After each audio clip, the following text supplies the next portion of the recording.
Welcome to the University of Tampa. My name is Tucker Whitman and I'm a junior marketing major here at UT.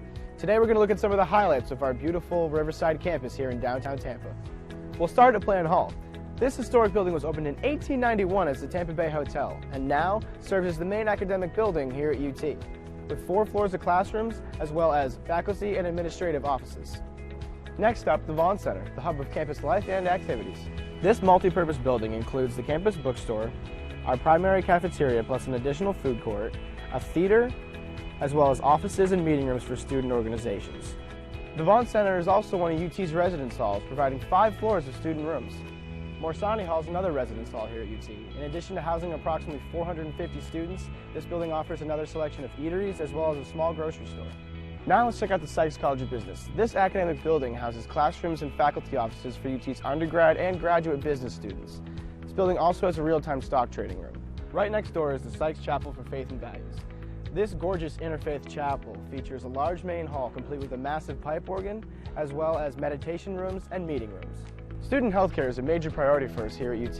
The Dickey Health and Wellness Center is accessible to all students and provides high-quality services including basic medical care, counseling, and wellness programs.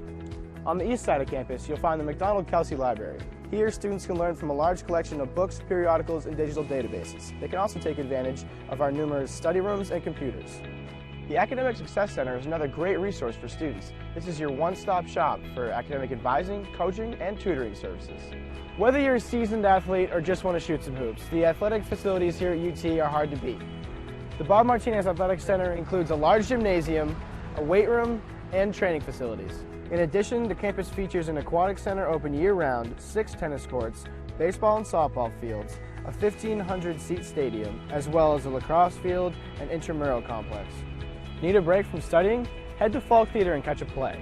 This 1,000-seat historic theater serves as a home for all major performances made by UT's Department of Speech, Theater and Dance, as well as special guests. This is one of UT's newest facilities, the Innovation and Collaboration Building. Here you will find UT's very own Starbucks. In addition, classrooms, cybersecurity labs, study lounges, and the Loth Entrepreneurship Center, designed for student entrepreneurs to launch their startups. Thanks for joining me today.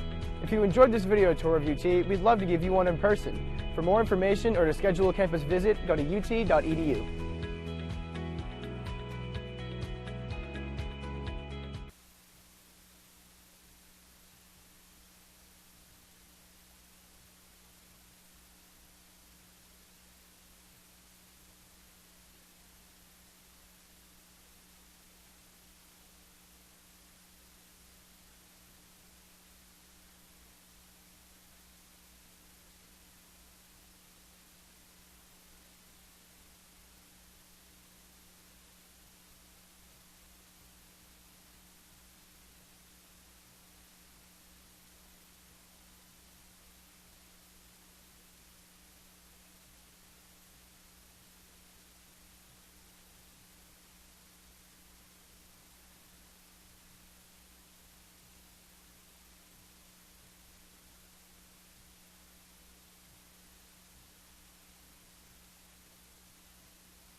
supports an innovative campus that reflects our defining value of educational excellence. We have always considered our campus setting as a resource. The construction of modern buildings and facilities during the campaign has transformed the UT landscape and enhanced the student experience. Projects supported by this campaign inspire a strong sense of community for everyone who lives, learns, and works at UT. It is the exceptional education which takes place beyond the impressive facades of our buildings that helps us attract and retain talented faculty and students. Students have access to the best faculty, facilities, tools, and resources to nurture their passions. Cutting-edge technology and equipment provide students with new ways of learning and engaging others. UT's excellent residential learning environment provides a variety of rich co-curricular learning experiences. Our emphasis is on developing the whole person. We say we are changing lives to create tomorrow, and we mean it. Every day we stretch to do better, to do more, and to use UT's entrepreneurial spirit to accomplish the most we can. A UT education is an intense immersion experience. It creates a strong foundation for a productive life filled with opportunities and preparation for leadership and service. Skills and critical thinking abilities are honed through a challenging academic program and a rich set of co-curricular learning activities. International opportunities play a vital role in preparing UT students to compete in our increasingly global marketplace. The campaign utilizes unrestricted funds to enhance the whole university. These resources allow UT to adapt to changing circumstances and take advantage of emerging opportunities. By expanding programs that enrich the student experience, we strive to develop the whole person and prepare students for success after graduation. We strive to maintain the remarkable level of support we see from alumni, parents, employees, and friends of the university. Thanks for your confidence in us. We will continue to be conscientious stewards of our resources. We recognize our responsibility to ensure that students leave their UT experience with knowledge and problem-solving abilities to develop a better world. The Creating Tomorrow campaign has electrified a new sense of pride and enthusiasm about what is possible for UT when we all work together. Your passion and dedication are elevating this university ever higher. We are indeed fortunate to count you as our friends. Thank you for your support.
This is the University of Tampa. UT students travel from across the nation and around the globe to join a dynamic learning community. There are 150 academic programs, continuing studies for non-traditional students, and a highly ranked graduate school.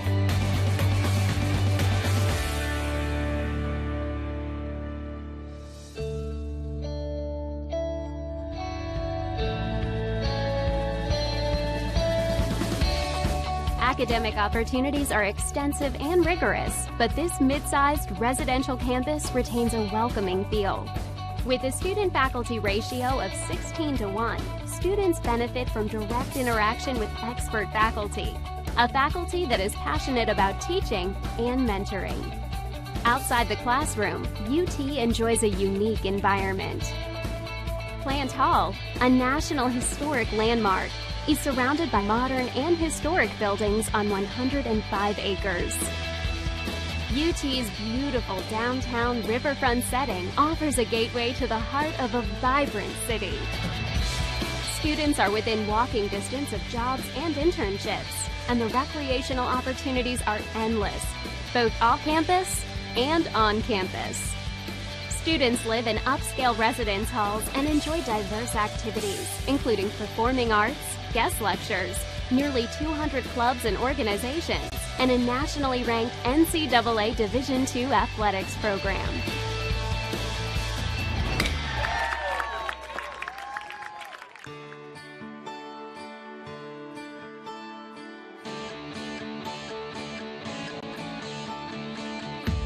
The UT experience begins with an innovative first-year program and continues with opportunities to challenge yourself in the honors program, to study abroad, to conduct research with faculty, to do an internship, to volunteer in the community, or to participate in multiple leadership programs.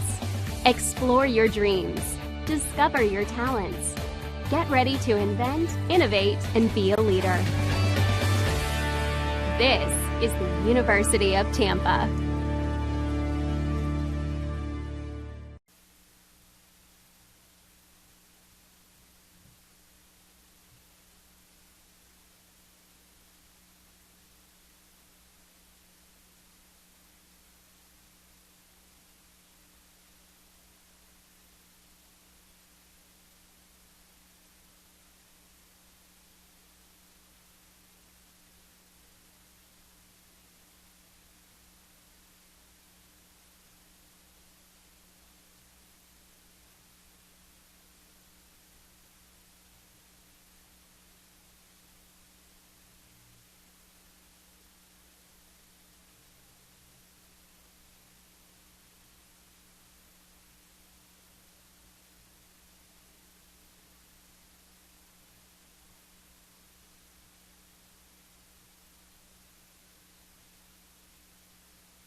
Welcome to the University of Tampa. My name is Tucker Whitman and I'm a junior marketing major here at UT.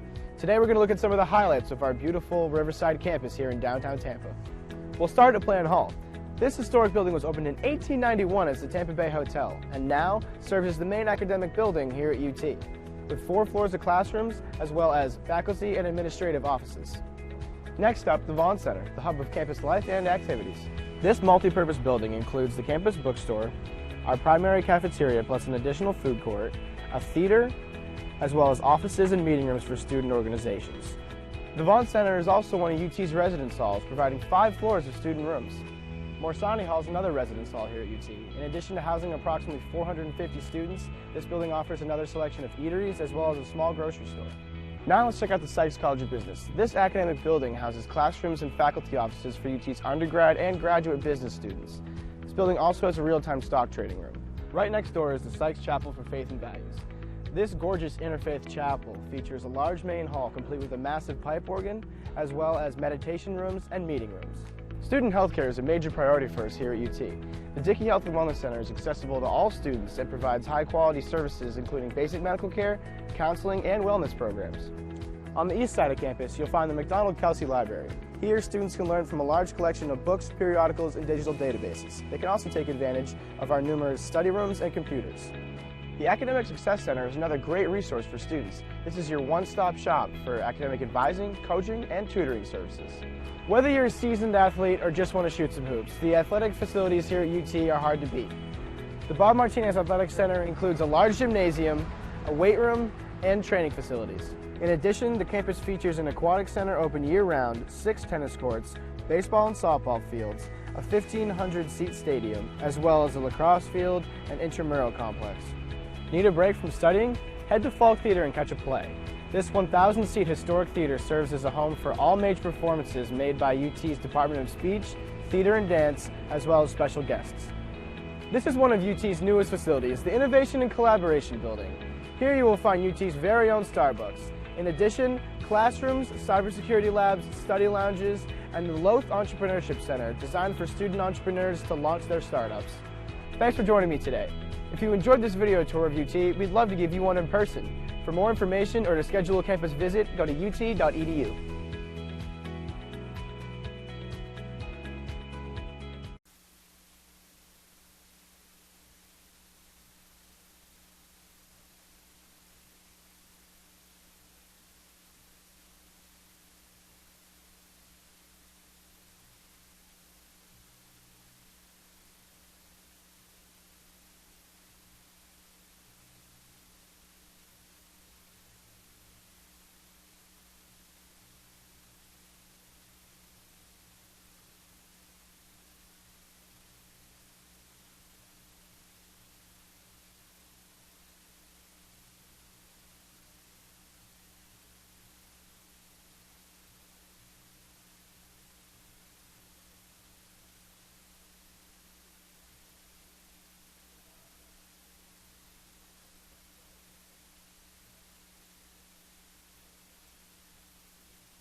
The construction of modern buildings and facilities during the campaign has transformed the UT landscape and enhanced the student experience. Projects supported by this campaign inspire a strong sense of community for everyone who lives, learns, and works at UT. It is the exceptional education which takes place beyond the impressive facades of our buildings that helps us attract and retain talented faculty and students. Students have access to the best faculty, facilities, tools, and resources to nurture their passions. Cutting-edge technology and equipment provide students with new ways of learning and engaging others. UT's excellent residential learning environment provides a variety of rich co-curricular learning experiences. Our emphasis is on developing the whole person. We say we are changing lives to create tomorrow, and we mean it. Every day we stretch to do better, to do more, and to use UT's entrepreneurial spirit to accomplish the most we can. A UT education is an intense immersion experience. It creates a strong foundation for a productive life filled with opportunities and preparation for leadership and service. Skills and critical thinking abilities are honed through a challenging academic program and a rich set of co-curricular learning activities. International opportunities play a vital role in preparing UT students to compete in our increasingly global marketplace. The campaign utilizes unrestricted funds to enhance the whole university. These resources allow UT to adapt to changing circumstances and take advantage of emerging opportunities. By expanding programs that enrich the student experience, we strive to develop the whole person and prepare students for success after graduation. We strive to maintain the remarkable level of support we see from alumni, parents, employees, and friends of the university. Thanks for your confidence in us. We will continue to be conscientious stewards of our resources. We recognize our responsibility to ensure that students leave their UT experience with knowledge and problem-solving abilities to develop a better world. The Creating Tomorrow campaign has electrified a new sense of pride and enthusiasm about what is possible for UT when we all work together. Your passion and dedication are elevating this university ever higher. We are indeed fortunate to count you as our friends. Thank you for your support.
This is the University of Tampa.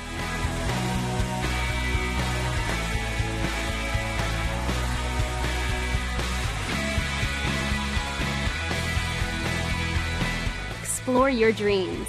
Discover your talents. Get ready to invent, innovate, and be a leader.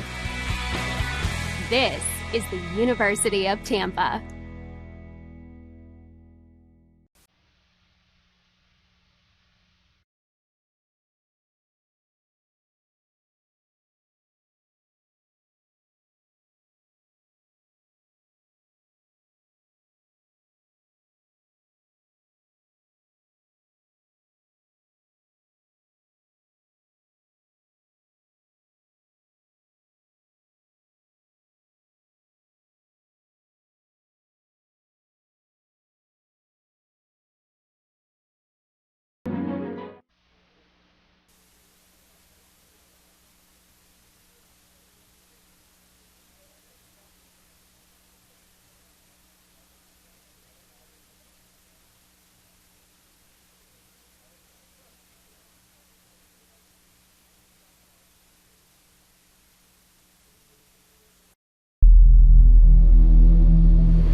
And good afternoon and welcome everybody to University of Tampa Baseball. It's another home game for the Spartans, Sunshine State Conference Baseball, as the Spartans will host Florida Southern here on the Tampa field.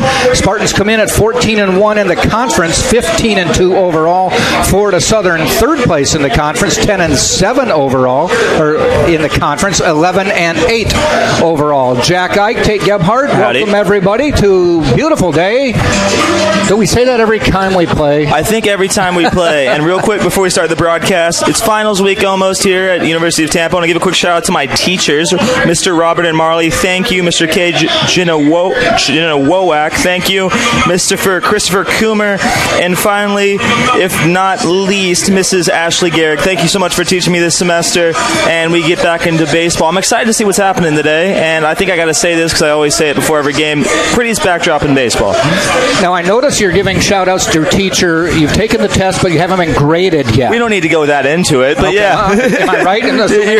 Hopefully, if you're grading my paper, you grade it nicely. Be nice to him. He's a good guy. We try our best. But yeah, no, I'm almost done with finals. I think everyone right now is on the old Red Bull trip. Red Bull, let's see gas station food if it's open at 2 a.m. Study. It's also Catterday, so it's the last day. Everyone's at the beach. It's a reading day today, so everyone's reading on the beach per se. All right. So shout out to them. Get home safely from all that reading of Shakespeare. Spartans come into this game ranked number 2 in the nation in the coaches poll, only trailing Colorado Mesa at this point. Colorado Mesa is 26-2 on the year as they've had the opportunity to play more games. Spartans are on a 7-game winning streak and have played some really good baseball as of late, and we'll get the starting lineups for you.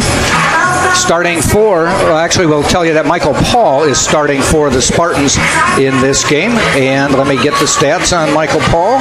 For those wondering, it is a 9-inning baseball game, as it's only a 1-inning game, so it's not a doubleheader. So we'll be playing 9 innings here. It's beautiful Sunday Florida baseball. Michael Paul will be on the mound for the Spartans. This will be his 7th start, 7th appearance, and he's doing pretty well. He's 6-0 in 6 starts so far this year. Has a 36 innings pitched, so six plus innings every time he steps on the mound. Giving up 31 hits, 15 runs, 14 of them earned, walked 7, struck out 26. You like that ratio to be 2-1, 3-1, how about 5-1? Sounds of video game numbers to me. And he has given up only 1 homer, has an ERA of 3.47. Leading off for Florida Southern is Brown, number 4, the center fielder, and that is Vaughn Brown. He is a senior from Sarasota, Florida. First pitch from Michael Paul is outside. Spartans have a little different lineup and alignment out on the field as they've got John Malcolm at first base. That's where he normally plays. Nicholas Winkelmeyer is at second base. At shortstop for the Spartans is Christian Flint. At third base is Drew Earhart back in the lineup after having a little hamstring issue recently. Out in left field, Jamarcus Lyons. Center field, Jose Cadenas. And in right field is Sam Freitas. Bouncer, Earhart, long hard throw, 1 up, 1 down. Welcome back, Mr. Earhart. Couple players for the Spartans. One is not available. One could be available. Indeed. Tate, do you want to update us on that? Well, what we were told was J.D. Urso does not have coronavirus, but has the flu. And also his roommate, Mr. E.J. Cumbo, is not here today to be playing, but J.D. Urso will potentially be coming off the bench to pinch run, is what I was told. J.D. got the flu first. Yeah. He got over it sooner. And now Cumbo has it. And but yes, you know what? You could still get the flu in this world. Yeah, apparently so. There are other viruses. Yeah. There's one off of the mask. He kept his eye on the ball well on that one. Camarig at the plate. Sid Brown from Sarasota. I'm going to be going to Sarasota for a fishing competition tomorrow. Hopefully, we'll see how that goes. All right, good luck. Usually all I catch is my grandfather likes to call them fish sticks. All they are is just sticks that we call as fish. So Camarig comes in hitting .333. Did I read that right? It's probably 222. Yeah, no, you're good. Camarig comes in hitting .333. All right, I was right. He also has 15 at-bats, so not that much, just small sample size. Fly ball out to Freitas, who makes the catch. Freitas played a lot of outfield last year for the Spartans, has kind of deferred to E.J. Cumbo this season. There's not much to say about Camarig. He's only had 15. I want you to hold on to that because sure. I'm going to keep asking you. Because that 4-point font in a small. Dimly lit situation is terrible for aging eyes. I can tell you that Barry is coming to the plate, the first baseman.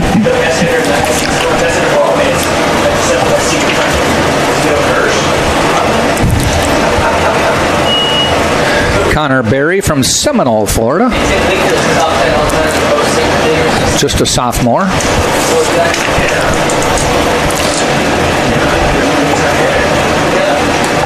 Strike call.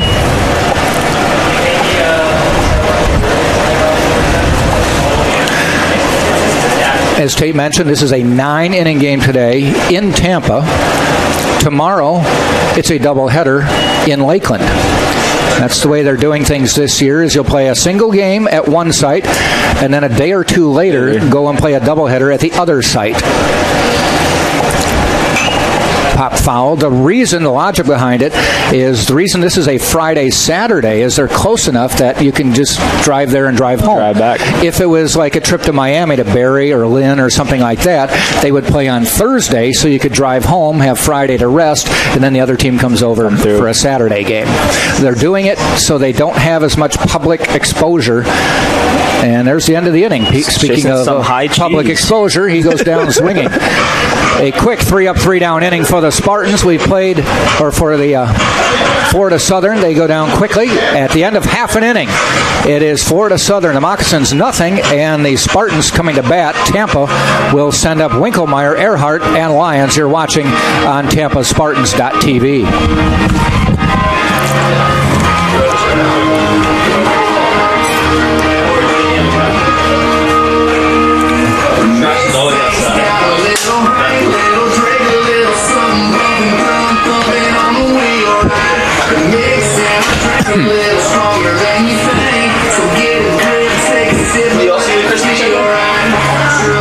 Double hamburger. Double hamburger, no onion. There's a couple things to bring up occasionally.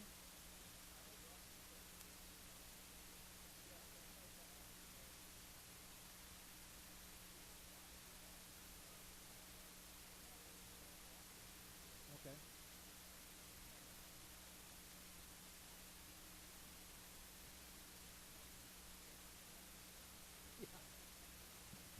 His grandpa did say he went home and was watching the game and heard the home run call. All right, I'm going to get the lineup going. Bottom of the first we go. Tampa will have Nicholas Winkelmeyer leading off, followed by Drew Earhart, the third baseman, batting second. Jamarcus Lyons in left field, batting third. John Malcolm, first baseman, cleanup. Luke McDonald, the catcher behind the plate, batting fifth. Nick Durr will be the DH. He is batting sixth. Sam Freitas, the right fielder, batting seventh. Jose Cadenas in center field, batting eighth. And Christian Flint, the shortstop, batting ninth on the mound. And Tate, you've got the stats. I do have the stats. So give me the stats on Made. You said Maha? Let's see. Do have the stats. Where is... Yeah, I'm checking down here. Nathan Medea, 4.75 ERA. His win-loss record on the year is 3-1. He's had 7 appearances. He's had 0 complete games. He has 0 saves. He's only thrown 30 innings, 35 hits, 20 runs. Is that right? Yeah, 16 earned runs, 20 walks, and 36 strikeouts. Opponents' batting averages against them is .292. So that's who we are. He is from Lamont, Illinois. That's a Chicago suburb. Lefty against lefty to start this game off. Nice day here in Tampa.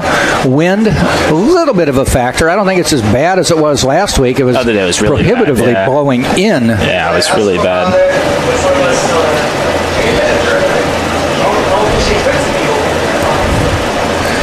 Just got a text message from...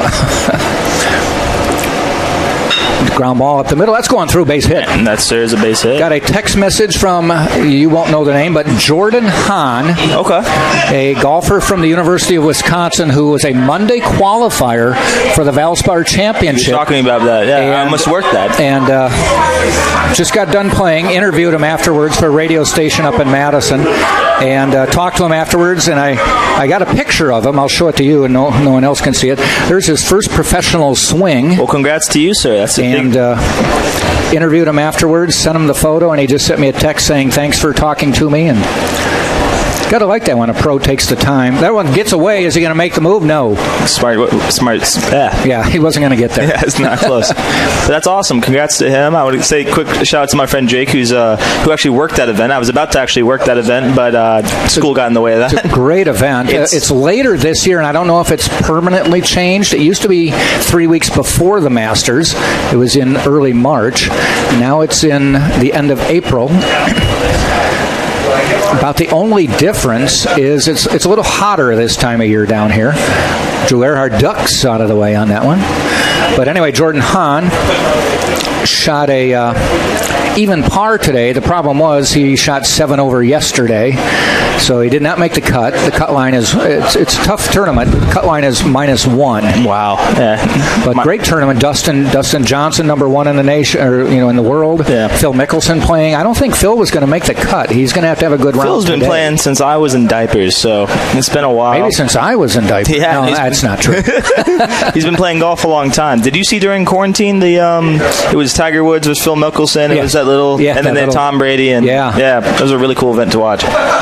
Winkelmeyer goes, but fouled off by Earhart. By the way, for everybody watching at home, our camera position is a static shot. We are not able to move left or right. We have limited space up here, so what you see is what you get. That's a WYSIWYG for everybody. If it's down the line, left or right, we'll fill you in. Listen to because we can't Jack Ike's elegant voice, and I'll try my best. You can do. The best Keep you got. it going.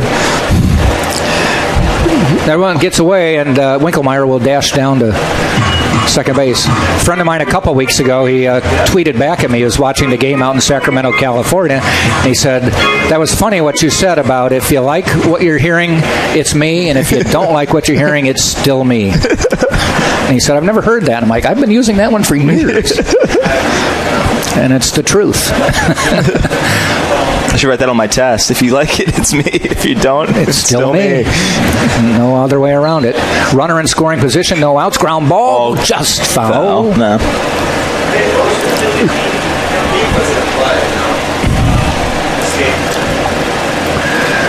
I think the Spartans are still reigning champions. It's weird to say that considering they won it back in 2019, but I believe that still would be an accurate statement. A lot of teams have been reigning champions for consecutive years without doing anything. Earhart calling timeout. On deck, Jamarcus Lyons. Spartans this year looking for lucky number 9. See if we'll get it. They've been playing well. Short leadoff for Winkelmeyer. Now he bounces off. Ball inside. It is 3-2 now.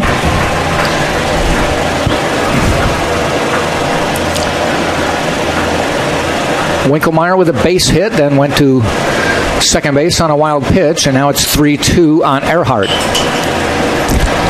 Medium depth in the outfield, actually somewhat shallow. Swing and a miss. He went upstairs to hit that one. Not able to turn on it, so Earhart goes down swing. He brings Jamarcus Lyons to the plate. Jamarcus Lyons was... And he was the... kind of brought some excitement to the ballpark last weekend. Yeah, no, he got me really excited. He's Sunshine State Conference Player of the Week last week, hitting 2 home runs. That ultimately got the Spartans the win in the second game of the doubleheader. Not just 2 home runs, 2 3-run home runs. Both of them ended up being the winning runs in the game. The second one was a walk-off homer. That was crazy. In the nightcap. Good stop by the catcher. Sent all the fans home happy. His grandpa and friends sit down here. And his grandpa left after the first game last week, and I was talking to Jamarcus, and he said, "I don't know if my dad saw the second game, or my grandpa saw the second game," he said, "because he doesn't know computers, and I told some of my friends how to help him out, so I don't know if he saw it or not." He said he did. That's good to hear. Ball high. He's really on a hot streak, and it's unfortunate. Cumbo was also on a really good hitting streak himself, so hope he gets better soon, but Loins is picking up where Cumbo left off. Cumbo hitting .371. Absolutely just tearing the letters off the base. Jamarcus coming in at .311. 2 home runs in the year. We saw them both. 2-0 count, steps off. So question to you, and I only bring this up because it pertains to it. There was a no-hitter thrown by Madison Bumgarner. I'm a Braves fan. I unfortunately had to sit there. Is that a no-hitter to you or no? Because they said it was 7 innings. I know. Well, who got the win for the game? Did the Giants get the win? No, sorry. He pitches for Arizona. Arizona. Now. I know, it's weird. I thought the same thing too. But Arizona got a win, right? They got the win. So no hits were given up. It's a win. It's a win. It's a game counted. So statistically, they gave him a complete game shutout, not a no-hitter. Which I think is bizarre. Bizarre, yeah. I feel like if you give up no hits, that's the rule of the game, then... And you're saying that game counts, then, yeah. Everything else about the game counted. Yep. We're going to not let you have a no-hitter. Baseball's weird with that. Fouled off into the mitt. Yeah, I would have said no hitter. That's the rules of the game that Major And I'm a League Braves Baseball fan. came up with. I had to witness that whole thing go down. Between doubleheader, the Atlanta Braves had one hit in the two-game stretch. And Well, I'm a Cubs fan, and it was tough. The Braves just pummeled the Cubs till last night. I enjoyed that. I enjoyed it. Anthony Rizzo struck out Freddie Freeman, which was probably one of the funniest. I thought that could bring in a Just run. on fire Drops right now. in front of the right fielder, and he stays. Smart move by J.D. Winkelmeyer could not run until he knew the ball fell in, so when he got to third, there just wasn't enough time to send him home. So runners in the corners, one out. Jamarcus Lyons continues to hot bat. And that's why Mr. Urso is as good as he is. He knew the guy in right field had a good arm. Well, the base runner relies on his coach at that point. He can't see the play. He made sure it got down and then headed for third. John Malcolm to the plate now for the Spartans. .333 on the year, 51 plate appearances, and has 17 at-bats. Swinging a good bat for Tampa. 4 homers. Ground ball should bring in a run unless they turn 2. They've got 1. And the relay out of the inning.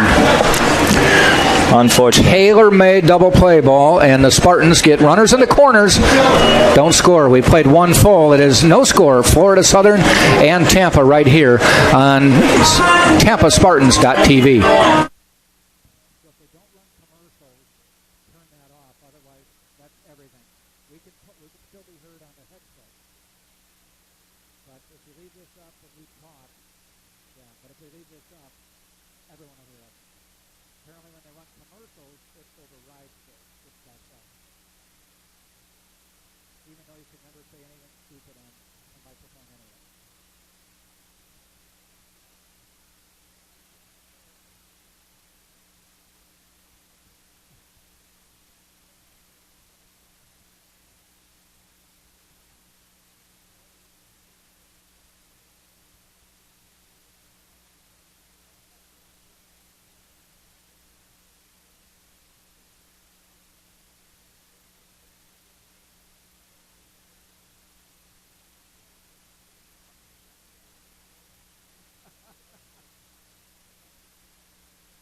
We head to the top of the second inning, and leading off will be Zach Scott, sporting a .380 average on the year. Video game numbers, folks. Yeah. My gosh. Already with 31 hits this year, far and away leading Florida Southern. Or 21 hits, I take that back. That's Vaughn with 31. Fly ball, Cadenas backs up and makes the catch. Says, thank you, I like those.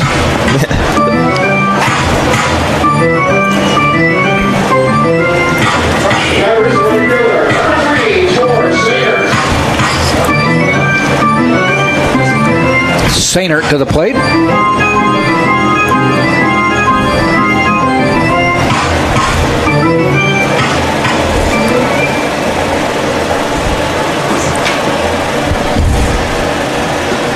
Looks at a ball right down the middle. Sainert started 12, played 12 games this year, 48 at-bats right now, 16 hits, solid .333. But he can't catch up to a Michael Paul fastball on that one. Well-placed fastball and on the hands. So you want out to your right-handed pitcher on a Friday afternoon.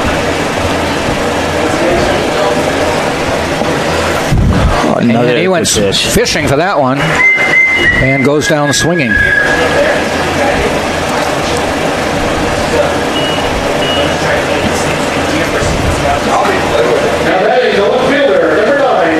Game time temp 84 degrees here in Tampa. The wind west-northwest at 8, so not going to influence too much. Beautiful day for beach baseball. Yeah. See some students coming in from the beach. A little bit outside. This is Wells at the plate. Nick Wells from Apopka, Florida.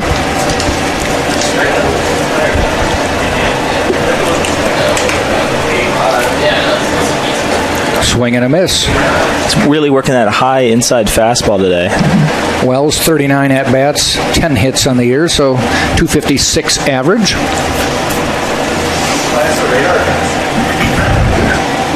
One and one. Just misses. How much would I have to pay to be an umpire nowadays, Mr. Wright? How much do they get paid, or how much would you have to be paid? How much would you have to be paid? Oh, man. Well, right now, not so bad because there aren't many fans. That's so true. Less abuse right now. Just in the MLB right now, it just seems like every other week there seems to be something. I don't know if you saw it. You probably did because you seem to follow it pretty well. That in the baseline at first base in the Milwaukee game, interference by the pitcher. Wild. We had two of those. And that made me think of last week. And we had two plays where they called the runner out for being out of the baseline. Yet the runner was out of the baseline in the Milwaukee game. Sure. But the umpire said, but he had established his path to the base, which started on the grass. Yeah.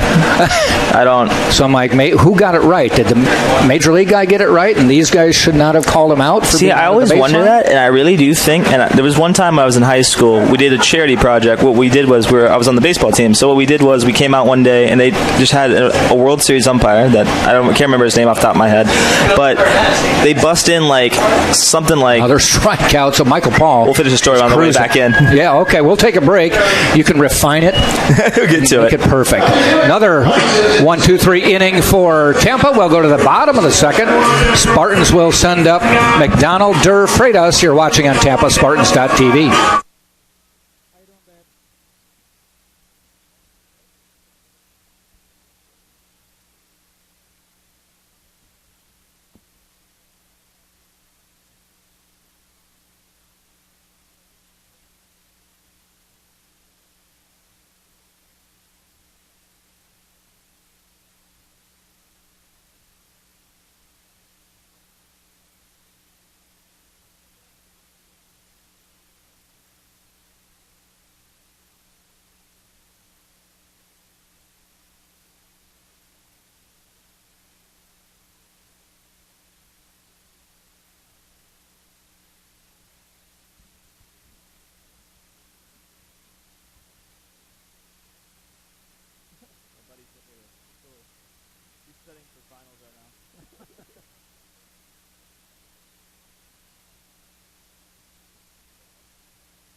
That kid is a golfer, 6'9", tallest player to ever play in a PGA Tour event.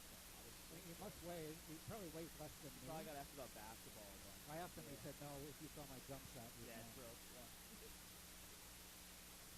But he must weigh 175. String bean hits the bottom of the second we go. Luke McDonald to the plate for the Spartans. Luke coming in. Just 26 at-bats. It seems like he should have more at-bats. He starts every game we're at, but this hasn't got that many at-bats right now. This is only his 12th game of the year. And he has just 8 hits. That's a .308 batting average.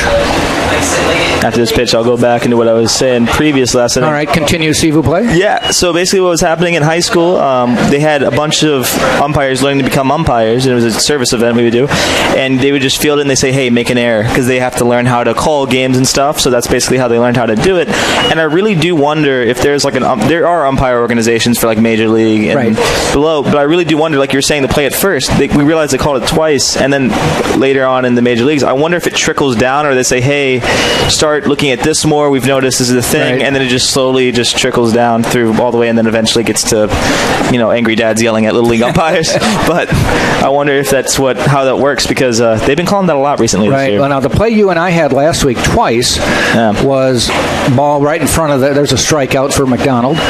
was runners going to first and got hit in the back on the throw to first. Yeah, that was one. And they said you were out of the baseline. Yep. So it's a different play from what they called in Milwaukee, but it's a baseline same idea, play. Different. And if there is a baseline, there's the baseline going to first, but then there's inside or to the foul side another white line about 3 feet wide, and that's your base path that you're supposed to run through.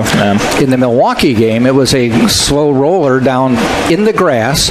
Pitcher fielded it in the grass, picked it up, and threw it while standing in the grass to the first baseman, which I thought he was caught it at the same moment that the base runner got to where the pitcher was, about 10 feet from the base. I just thought he was out. And then he dodged a little bit, even though he was out by 3 steps, and the umpire said, you obstructed his path to the base. It was wild. So he's safe. Interesting, but wild. And he said the reason he's safe, there's a ground ball out to short, fielded cleanly, quick throw, 2 down, is they said you obstructed his path to the base, and where he started running is where his base path is, which makes me wonder why that wasn't the case in this game, in their game last week, when it was a throw that hit him in the back. No one knows. I mean, that was, it was interesting to say the least. When I saw that, I was like, he's just out. I mean, I don't know. But again, you show up to a ballpark, you see something new every day. Foul ball. I did hear about a goofy play that was tried, and I don't know what level. It wasn't the major league level. Winning run was on third in the last inning. Sure. Runner on first. Runner on first goes off the bag, out about where the first baseman is now, even further out toward the grass. Sure. There's one hit out into right field, easy catch. That'll end the inning, and I will pick up that story at the end of the inning. We are cruising in this game. We played 2, and still no score. Tampa, Florida Southern on TampaSpartans.tv.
Top of the third we go, scoreless. Jack Ike, Tate Gebhardt. Howdy. Beautiful day in Tampa. Squirrers at the plate. After this next pitch, we can get back to your story you were mentioning. Okay. Well, I know people have been able to call friends and say, tune in. Jack's got another story coming up in the third. Squirrers is from Houston, Texas, by way of Hofstra University.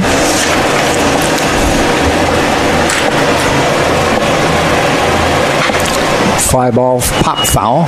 Anyway, the story I was telling, we've been talking about the baseline running to first and things like that, is winning run was on third in the game, and it wasn't a Tampa game. I don't even know what level it was. Man on first, winning run on second. And what they did is told the guy on first, if you see where John Malcolm is playing first base, they had him say, go out beyond him and stand on the grass. We'll take a lead off way out there. And the logic was, try to pick me off, and by the time you catch me, the runner from third will score. So it's like the half steal we used to do in high school, but except just more, But somebody said, well, isn't he out at the baseline there? That's a tough one. The rule yeah. is no. You can lead off anywhere you want to lead off. But once you start to run, that is your path to the base. So he would have to run from... He'd have to run diagonally, basically, to the base. That's wild. That's interesting. So when you choose to lead off, you don't have to go towards second base. Yeah, that becomes a questionable rule when you're here. But basically, they dared him, to do the pitcher, to try to throw me out, try to pick me off. Smart move, yeah. Especially, and they tried to pick him off, and the runner scored. By the time they reacted, the runner from third had scored. I've talked to people about stuff like that, because we used to do a thing in high school where we did a half steal, and I'm not trying to steal my old coach's Brandon Bates' secrets, but we would do a half steal, and basically we could try to get caught in a rundown, and it seemed to always work, because they want to get the out, and they see you think you're being stupid, but really you're sneaking a guy in. And by the time they figure out what's going on, I might get thrown out. The girl in the stands who knows nothing about baseball, who I was talking to, they think I don't know anything about baseball, but on the other hand, doesn't show up in the stat book. But another K gets you a run Michael on the board. Paul. Nonetheless. I think that's a good part of baseball. They're talking about sign stealing. Again, that's been the big thing in baseball the last couple of years. Tatis looked back at the catcher, apparently, and people were saying, is that sign stealing? Is that not? I get conflicted about that one, per se. Now, if you have a runner on second, put his hands down to tell you if there's a fastball coming, that I think is just more, that's just smart baseball. Yeah, I think so, too. Pounding on garbage cans. That's not the most, and having those little... It's kind of an illegal way to relay the information. Sure. We always played with, if you're on second base, they're supposed to be rotating their sign so you can't figure it out anyway. So that's supposed to be a smart baseball thing. And I was a reliever and a bench player for most of my career, and what you do is literally, if you're not playing, your whole job is to see, hey, are they doing something different? Do you see the coach doing one sign? I think that's fair game. But looking back at the catcher, I start going, maybe not. But then also as a catcher, you need to be able to hide the signs anyway, so that's a conflicting one for me. But was that a strike? I was close. I don't think he called it. That was a good pitch nonetheless by Mr. Paul. 1 ball, 2 strikes, 2 outs. Strike 3 ball. Michael Paul is just mowing them down right now. Another 3 up, 3 down. We will head to the bottom of the third, and the Spartans will send up 8, 9, and 1. Cadenas, Flint, and Winklemeyer right here on TampaSpartans.tv.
Bottom of the third we go. Spartans will send up Cadenas, Flint, Winklemeyer. Cadenas has been a solid center fielder for the Spartans this season. Comes in with a .238 batting average. He was a Sparty nominee. Fun little fact for y'all back home. Played all 17 games for Tampa. For those that don't watch a lot of baseball here at the University of Tampa, you may not appreciate what's going on right now, but we have ourselves a nice little pitcher's duel here at 3.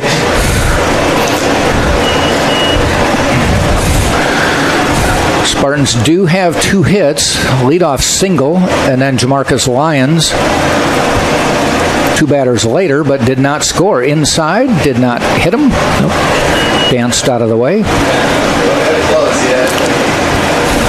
That was the other thing we had in one of our games, didn't we? They call a guy out for not trying to get out of the way? So it was back earlier in the season. I don't know if any of y'all watched Major League Baseball, but there was the Mets had... I'm saying in Tampa. No, I know. That's what I'm saying. They intentionally leaned into it, and then they were saying the same thing. Yeah. They were saying that he intentionally leaned in, and that was an interesting one. Mm-hmm. We had a decent angle up here in the booth, but we couldn't tell necessarily if he leaned in or not. It didn't. To us, it didn't look like he leaned in. It just looked like he did not try to get out of the way. Which is, I think, fair. Your prerogative. That batter's box is yours. Bob Gibson would disagree with you. Bob Gibson would disagree with me. He was nasty. I always remember great. Growing up, I'd watch Andrew Jones hit. Down nice foul. I would watch Andrew Jones hit, and he would always try to extend the heck out of the batter's box. He would stand on one end and then on the back end, and I just didn't know how he could get a swing off, but he was a good player for the Rays for many years there. Ended up playing in Japan, and then ultimately just retiring from baseball. His son's coming up right through the works right now. I think he's in high school, but doing really well. Called third strike, so both pitchers. And ball goes in the outfield. Him down. That's just a third strikeout for Made, but he's been very efficient to this point. Bottom of the order, Christian Flint, starting at shortstop today. He has a 200 batting average, 2 hits, just 10 at-bats. He's been a reserve for most of this season.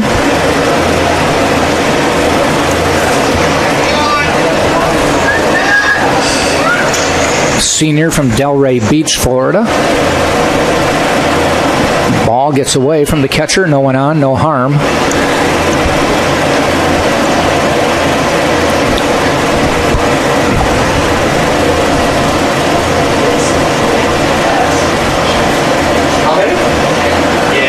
A little bit high.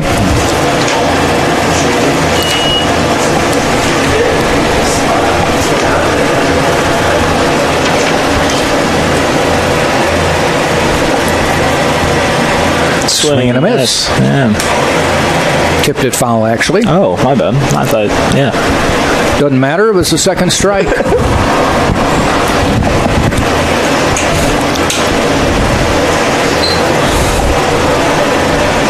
Swing and a miss. 2-2. Doubleheader tomorrow at Florida Southern. Next week, no games. Off week. What are you going to be doing on your off week? Probably mow the lawn. Nice. Do you mow it like the old-fashioned baseball style? Do you get creative with it? I do. Each time I mow a different direction. Nice. But there's logic behind that. Yeah. If you mow the same direction every time, you not only get wheel marks, because you're always mowing over the same path, but the grass then learns to flatten out that way. So you mow it different directions so it gets confused and just grows straight up. Strike 3. Plus, I like the lines that it leaves in the lawn. Well, I was trying to get home beautiful. I was talking to my buddy Mitch Penn, who does, like you were mentioning golf the other day. He's trying to become one of the, they hire people to do the golf courses. Greenskeeper. And he's trying to become one of those. He was up north, I believe, in New York, doing a PGA golf course this week. So congrats to him on that. But he was telling me about that too, how they like the way of how it grows and all that stuff. And I've had a backyard, but it's not enough to where you mow it that much. It's more of a just water it and cut it. Winkelmeyer up. He singled to start the Spartan first inning. Yeah, if you watch golfers, they watch the way the greens grow. It's insane. Because it can influence how quickly or slowly a ball will roll. If the grain is toward you and you putt into the grain, it will slow it down. I mean, logic says that would happen. I played outfield in high school. That's when I started to learn about that too, because just the way it bounces and stuff. Foul ball, just foul. Just foul, yeah. But no, I played on a turf field my freshman year, and then I transferred schools, and it was an all-grass field. But turf field playing baseball is interesting as all heck, because if you dive and the ball, it's not going to just roll. It's going to bounce away over your head. It's a tennis ball on that kind of a field. It's a completely different ball game. I'm glad they're getting rid of, I don't know if there are any left. And Winkelmeyer just slaps that one in for a base hit. Beautiful. He's 2 for 2. He might push Takes it. a big round and stays at first. 2 for 2 That's day. just good lefty for hitting Nicholas right there. Winkelmeyer. Just put the bat out there, made contact, get it over to shortstop. Drew Earhart to the plate. Hit number 3 for Tampa. Welcome back, Mr. Earhart. Hopefully, he had a hamstring injury, I believe, right? Yes, it was. Yep. He was running to third, and he wasn't sure if he should slide or stand up, so he did neither, or he did half of each is what he did, and it kind of pulled the hammy because it was confused. Runner goes, pulls it back. He's going to beat it out anyway. Goes into the outfield. Not enough to make the move. I think overall good move on that, potentially. So Winkelmeyer now twice has singled and advanced to second, this time on a steal. First time was on a wild pitch. Big opportunity here for Mr. Earhart coming back. Get the Spartans on the board in this Friday rivalry showcase we got for you. Not a big fan of Florida Southern Mocs. I don't dislike a lot of teams, but for some reason the Mocs, I don't understand. I guess they're rivals in a lot of sports. They're very, so I mean, they're just down the road. There's I try to not be biased, but yeah, just right down the road, they're in division rivals. So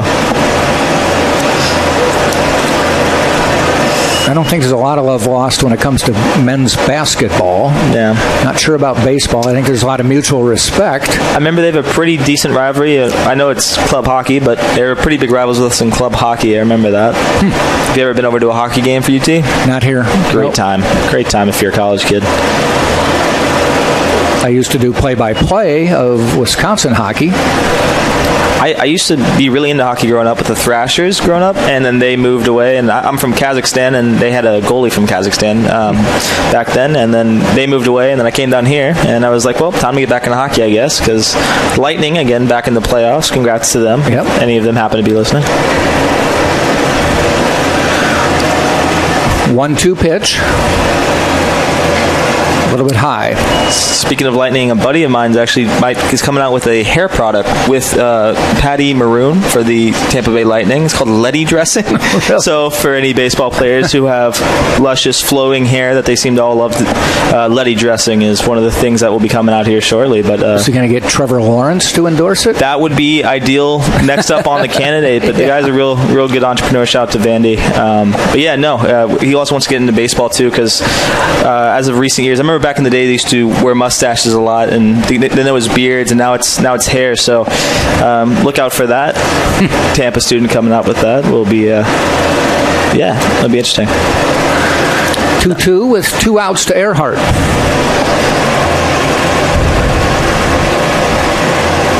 In the dirt, 3-2. Earhart has a good eye. That one he didn't need a good eye, but he does have a good eye. Has walked more times than he struck out.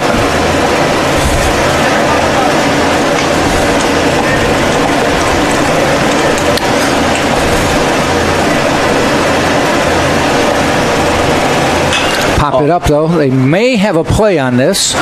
Depending on how the wind treats it. Yep, nope. And nope. Just falls Heads up, everybody. in. Free baseball. Yeah.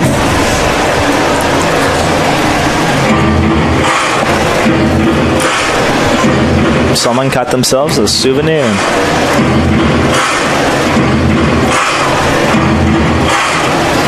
The radars are back in full effect today.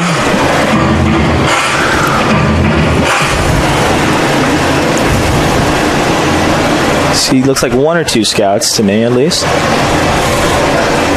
But nonetheless, 3-2-2.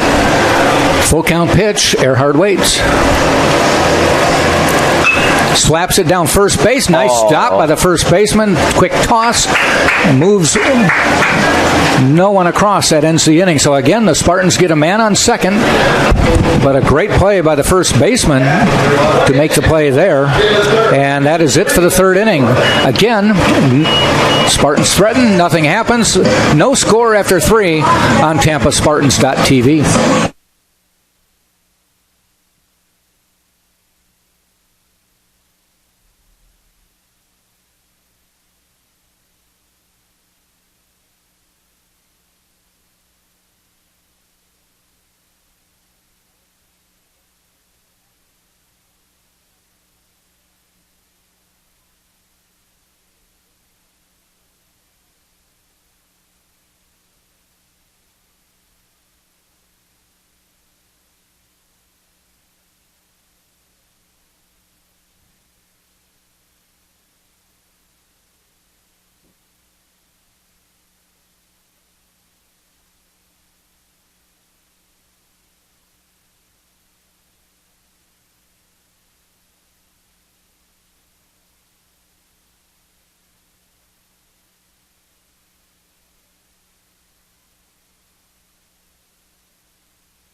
So we're a third of the way completed with this game, and we move to the top of the fourth, and it will be Brown, Kemmerig, and Berry, top of the order.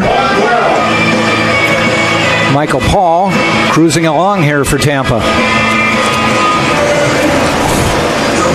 6 Ks already. It's impressive. Yeah, he's been very efficient, just 35 pitches, so less than 12 an inning.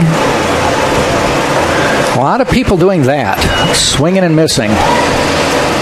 If anyone plays MLB The Show, seems like a video game, but no, sir, this is real life. Just cruising on through. Foul ball. Heads up over there in the bullpen.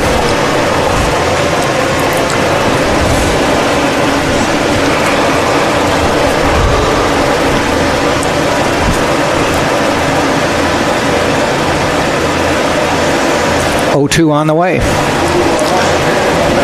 Waist one high. I should have eaten some. All I got was a Red Bull and a Slim Jim. I don't know if that's your diet for today? Well, it's finals diet for most college kids in this, but that's all I have at the end of this month. I get paid at the beginning of every month, so. Well, that looked good, and apparently it is. Another strikeout, 7 Ks. A very deliberate call by the home plate umpire.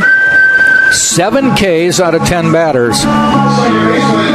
That's 70%, which is what a lot of kids will be looking for on their finals test this week. Just a passing grade. Right now, it's like watching, and you won't know this reference, but it's like watching Eddie Feiner, the king in his court. He was a softball pitching legend from the... probably started in the 50s, pitched into the 90s, and he would barnstorm around the country, and he would be the pitcher, fast pitch softball pitcher. He'd have a catcher, he'd have 2 infielders and an outfielder, and he would go into communities and take on, put your best softball team together, and he'd strike out most of the players anyway. That's awesome. The king and his court. I gotta look that one up. That's cool. 5 players, counting Eddie, and he threw the softball like it was a frisbee. I mean, that thing would go up, down, in, out. Another one. Strikeout. Wow. My Lord. We're just cruising. 8 Ks. This is impressive. Out of 11 outs. I mean, this is just... The first baseman, Connor Berry. Connor Berry coming in to this game had a 403 batting average. He's going to be like first on the list. Yeah, 407. You're close. 407. 59 at bats, 11 runs, 24 hits, 5 doubles, 1 triple, 14 RBIs. Slugging percentage is .525. He has 14 walks, 1 hit by pitch, and sacrificed twice. And fielding percentage is 1,000. So if he's 14 walks, I mean, he sounds like he's got a great eye. Not only does he get the hits, but he's getting the free pass as well. If you're a Florida Southern fan, you don't see a lot of familiar faces. A lot of, was it COVID, I believe? We went through their roster. There's a lot of people missing for them. Is Lance Necro, head coach at Florida Southern, just started reeling off names, and I think he reeled off 4 to 5 starters out with COVID-related symptoms. There's a pop-up. What's wrong? He didn't get a strikeout. Freitas makes the catch to end the inning. So only 2 out of 3 Ks again for this inning. We go to the bottom of the 4th. No score, Tampa and Florida Southern on TampaSpartans.tv.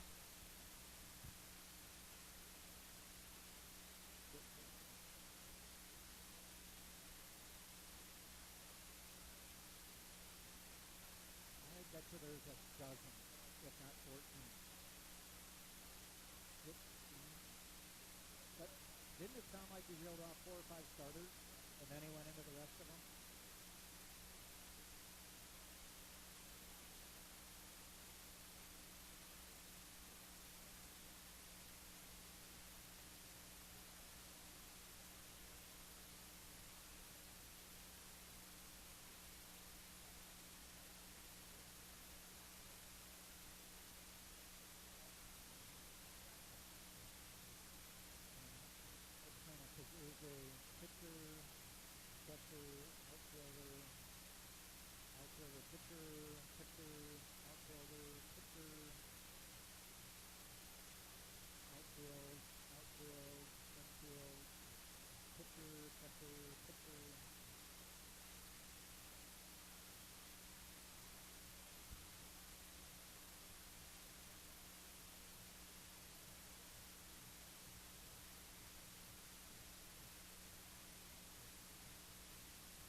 Just both smiling. How's it going? Bottom of the fourth, we go. Jamarcus Lyons at the plate.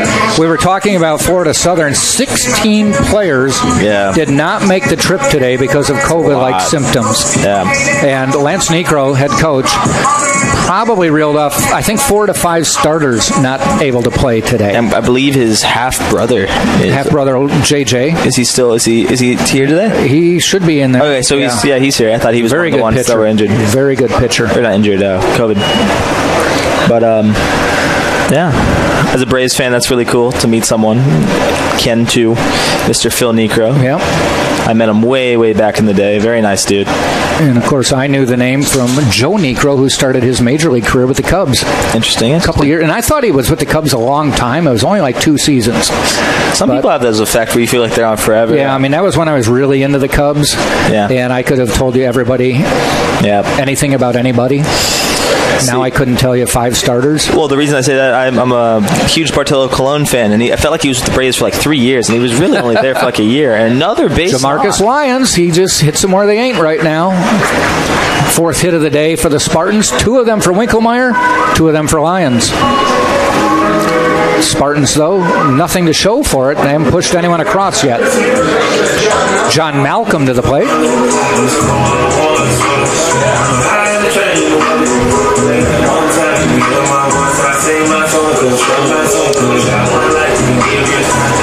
I didn't get to ask Lyons what his favorite animal was, but I'm assuming it's a lion. That's a dumb joke for you out there, but I wonder if that's the case. Good pitch outside. Malcolm from the Detroit area, transferring to Tampa his first season, doing a great job as a batter and a first baseman. Speaking of Lions, did you watch the NFL draft last night? I did. You know, the main. I'm not that into it that much, but the reason I did is there was nothing on TV last night. That's true. There was nothing on TV. Was terrible TV last night. So I'm like, I'm going to watch the draft because at least they're trying to make it as entertaining as possible. It's an entertainment thing. You get to see people's dreams. And I knew the Bears had a fairly early pick. They got a QB, Justin Fields. Yep. Actually got the chance of meeting him and Trevor Lawrence when I was in high school. They both played. One played at Cartersville. The other one played at... They're Georgia kids, right? Yeah, so I got the chance to... I played football with a guy who actually transferred and was Trevor Lawrence's wide receiver in high school, so his senior year. So I got the chance to go up there and say hi to Trevor Lawrence one time, and it was really cool. It was a big slam, though, on that one gets away, and that, again, a runner goes down to second. But a slam on the Bears, I mean, if you follow the Bears, there's no great quarterback history with that squad. There's never been, and I'm a Saints fan, so I've been fortunate with Drew Brees my whole life watching. He's thrown multiple 5,000-yard passing seasons, and the Bears have never had one, I believe, over 4,000. Well, this article said the Bears, talking about Justin Fields getting drafted, said the Bears have not had a good quarterback since Sid Luckman, who I don't even remember, in the 50s. Jeez. And I started to think about it, and I thought, well, Bill Wade was the quarterback. I almost hit the glove. Didn't know if he hit that one or not, but it's a 2-2 count. Bill Wade led them to the 63 NFL title, but wasn't spectacular. Jay Cutler has to be the best one, and that's weird to say, but you know who I would say is the best, not statistically, but the best is Jim McMahon. Yeah, Jim McMahon was the because he was best a leader. Personality, and he was a leader too. Swing and a miss, Malcolm goes down, but he probably, I mean, other than he played for a number of years, probably led them to, a Super Bowl championship. Still considered one of the best NFL teams ever. Oh, and he could really dance. The Super Bowl shuffle will never be forgotten. But Fields looks to change that around. It'll be interesting. The Saints, my team drafted I believe a defensive end from Houston. So hopefully that works out. He's supposed to be one of the smartest ones in the draft. So, but you talk about quarterbacks, they were just all over the place. All over the first round. That and lineman. And the funny thing is, I'm a huge Joe Burrow fan, as I know. I'm hopefully going to go to grad school at LSU. My whole family went there. And Joe Burrow I've been waiting for a good QB my entire life there, and Joe Burrow just was probably the best to ever do it, in college level at least. And he got injured last year, and they were debating whether or not they should put him up with his old teammate, wide receiver Jamar Chase, or an O-lineman. And I still don't know how that's going to work out, because don't get me wrong, Chase is probably the best wide receiver in the draft, but really he probably needed offensive lineman there. If you saw his knee as has a huge scar going down the middle. I think it's like ACL, MCL, everything. So anyway, nonetheless, it was an interesting night of draft picks, and some people's dreams were made. So. And almost a bigger story on draft day was, will Aaron Rodgers be a Packer when it's all said and done? That seems to keep coming through. They're saying he might be a Bronco. Pat McAfee, a former punter and now analyst, said there's a high chance. And he does his little podcast show, or neither big the podcast team show with nor AJ Rodgers has officially said anything. Everything has contract been negotiation. He said, stuff. I heard. He said, my friend who knows a cousin who knows a guy heard. I got a guy who knows a guy. So Pat McAfee, a former punter, who does a show with a former linebacker for the Packers, says, I have sources that pertain potentially, but they have Aaron Rodgers on every week on Tuesday, so there's a slight chance he might go to Denver. That one is hit fairly deep on the horse, back toward the fence, off the wall. That's going to bring a runner in. Lions will score, heading into second base. Nice job by the Spartans as Luke McDonald bounces one off the wall, and Tampa strikes first here in the fourth. Luke McDonald with a McDouble there to get the first run of the game. People have been asking me if the McRib is back, but no, but the McRBI is by McDonald. That was hit far enough and placed well enough that Lions, who had to wait to make sure that was going to fall in for a hit, though it looked like it had legs. It almost carried out here, honestly. Yeah.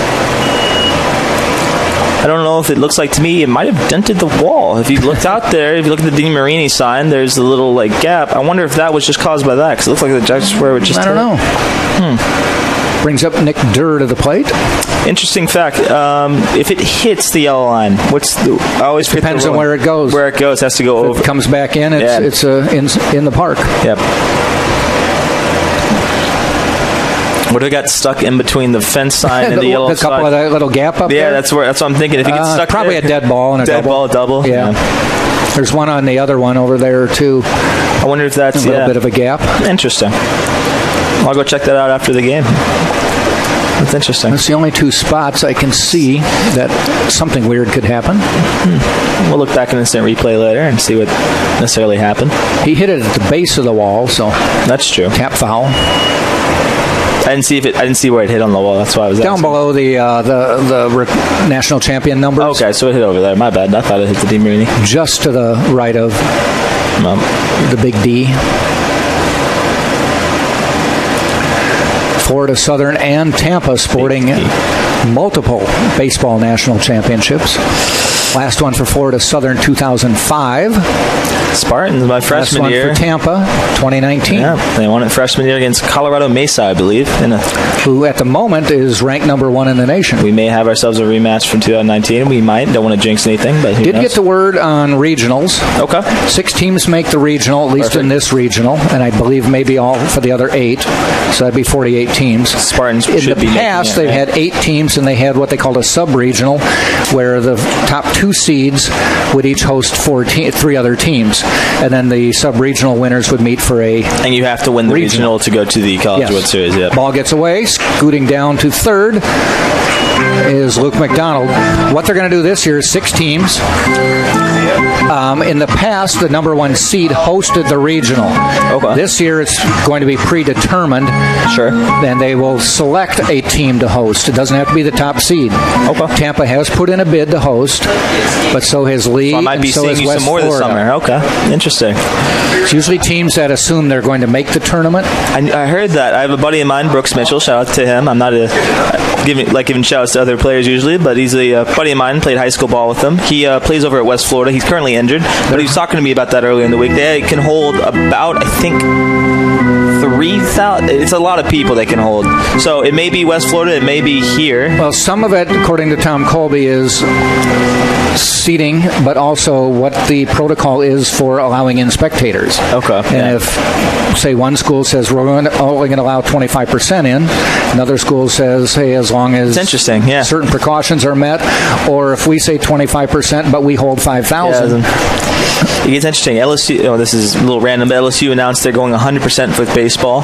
So each school, if you don't know, has their own protocol. They can let in how many they want. I think that's officially been the thing. Pop foul. They give chase, but I think that's going to fall foul. Hit the netting, yep. Infield way in with just one out. And Nick Durr at the plate. I believe I saw a scout or two walk in a little late. I could be wrong on that. They usually have the blackened sunglasses with a Nike golf cap on, probably coming from a tee time. But so still 2-2 count to Durr. Infield pulled in. Tampa now leads 1-0 as Luke McDonald singled in Jamarcus Lyons.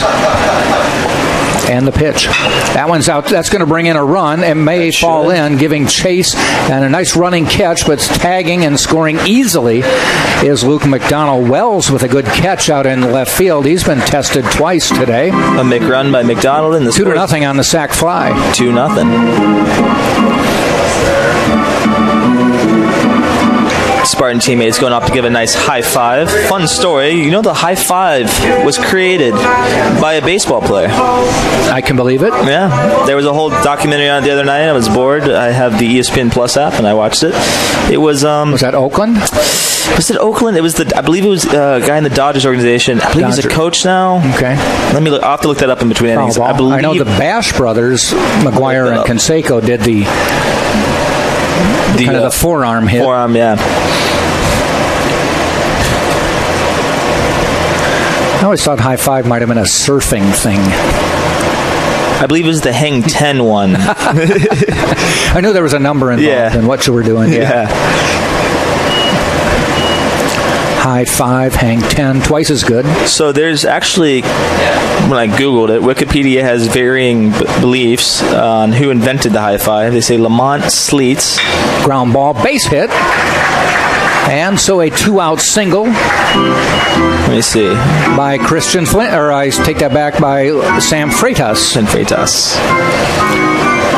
Brings up Jose Cadenas. So there's debating on who actually invented the high five. Okay. But what the documentary told me was it was Dusty Baker. Oh, Dusty Baker. So I do know who that is. Yeah. And Dodger. And Cub manager. And then Reds manager. And then Astros manager. And I think always he's has a still toothpick in his mouth. Always has a toothpick and has armbands on every arm. Interesting dude none the least. The guy who actually told me that story, and I've been spoiled throughout my life, been able to do a lot of cool things, but one of the coolest things ever, one of my mom's employees, it's a long story, but basically she knew someone who played baseball for the Reds at the time, and they came in, and King Griffey Jr. played at the time, and I got to meet him when they were loading up to go back to Cincinnati, and he was talking to his family, and I'm a young kid, and I unfortunately interrupted basically what they're doing, and he's the nicest dude ever. Sat down, talked to me, told me about the high five. I don't know, it was a random conversation, but nonetheless, I have a ball in my room signed by Pudge Rodriguez and King Griffey Jr. But yeah, no, that's Dusty Baker was the one. He was the coach there at the time. And that's how the high five was invented. They didn't mean to. They were just going for something to celebrate, and they both touched hands, and a magical moment happened. And nice. If you played baseball now in recent memory, they've made every other variation of that. Yep. Ball high. Ball four. And Cadenas will go get his bat and step back in with a 3-1 count. That happens so many times rather than not. The umpires don't think like getting stood up. I think they see it as like a stood up thing. Yeah, I don't know. It probably depends on the umpire. I mean, at this level, there aren't too many cat calls. That's true, now, but maybe. Just the amount of times I see them throw the bat, think it's a ball four, and then I have to walk back and grab it. No, he did get a strike call there. Yeah. Is that 3-2 or 3-1? I think that's 3-2. Or maybe he thought that was he might have thought that was ball four and it was ball three. Well, he thought it was ball four. Yeah, okay, my bad. And the called it a strike. That would be ball. Now, if he called that a strike, you'd know he was vindictive. My bad. I thought it was, You were talking about Ken Griffey Jr. Ken Griffey Jr. If you look at and I don't spend a lot of time with this, but if you Lance Necro to the mound for a visit, how players have influenced fashion and style, not just in the field, but off the field. In life. Ken Griffey Jr. is the first to wear a baseball cap backwards for a long time because when he was a little kid, his dad gave him a Cincinnati Reds cap when he would take him to games, and he said if I put it on, it fell in front of my face and I couldn't see. And so I turned it around so I could see, and I was 6 years old. He said, so I just kept wearing my baseball cap like that. Well, there's that famous photo that I believe it was the Orioles were hosting the All-Star game, and he had a hat backwards. I think he was in the All-Star game. And that's back when they had the retro jerseys, and he has his own brand. I still have the jacket to this day. It's Swingman, and I have my own jacket from there. But they have he's famous for the backwards hat, and I think he was selling his own exclusive hat collection now. But you have to wear it backwards. He played at Arizona too, I believe, right? Yeah. And Michael Jordan started the longer shorts in basketball. Yep. Barry Bonds started the longer pants in baseball, which I still don't like. I like seeing stirrups. Stirrups, yeah. I just wish that they would standardize it and say you have to wear your pants this way or that way. I mean, every other sport, they don't let basketball players wear. I go back pants. and forth. I go back and forth in this, and this may be because I'm Gen Z. Honestly, I like a little bit of creativity. It's weird because there's only so much I think you should be allowed to have. There's got to be some uniformity. There's got to be uniformity because it's like for instance, the Braves players all wear neon arm sleeves and stuff like that, and it's a culture thing. You realize a lot of Venezuelan players will wear a Venezuelan flag arm sleeve, and I like that. I think I like the little bit of you worked all this effort to get there, and you got to remember where you're from type situation. Now, if you look at like Made out there on the mound, he's got his pants all the way just below his knees, showing a lot of stirrups. That's not how the players in the 50s, 60s, 70s wore them. They wore them down farther, but they didn't wear them to their ankles. So now it's either way high or way low. And it depends who you talk to, really. I've had some teammates tell me that guy looks horrible. They treat, like, some people really love him, and then some people go, that guy's obnoxious. It's interesting. It just depends who you talk to, honestly. Right. But nonetheless, strike out to end the inning. So Christian Flint goes down. We have played 4 full. Spartans get on the board here with a couple RBIs, base hits, and lead 2-0. We go to the top of the 5th, and it will be Scott, Sainert, and Wells leading off for Florida Southern right here on TampaSpartans.tv.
Zach Scott to the plate. Michael Paul continues to cruise. Strike call.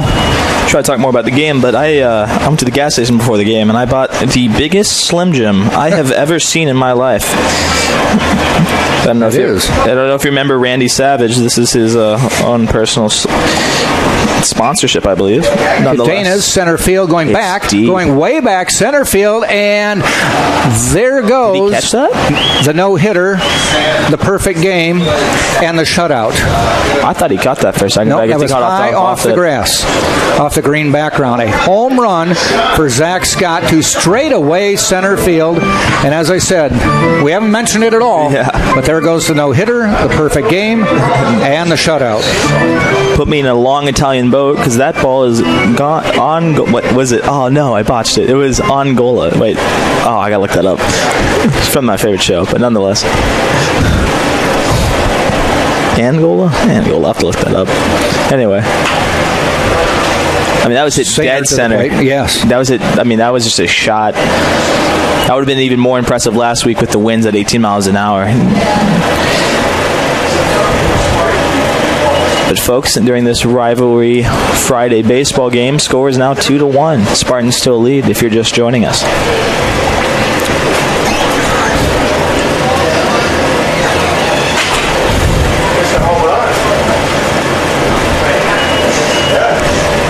But if you're a scout, and I think if you're a good scout, what you're looking for here is for Paul to still be delivering what he came in with and not fall apart at the seams. Yes. He still has the lead and only giving up one hit. Not get rattled.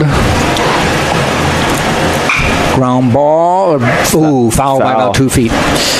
So it's a funny thing about baseball. You could give up less hits, 1 hit to 2 hits. If he gives up 3 home runs, he still give up 3 less than his counterpart and still could lose the ball game. So it's one of those things that if you're not super familiar with baseball, the numbers don't always have to make sense for the score on the final tally card to be different.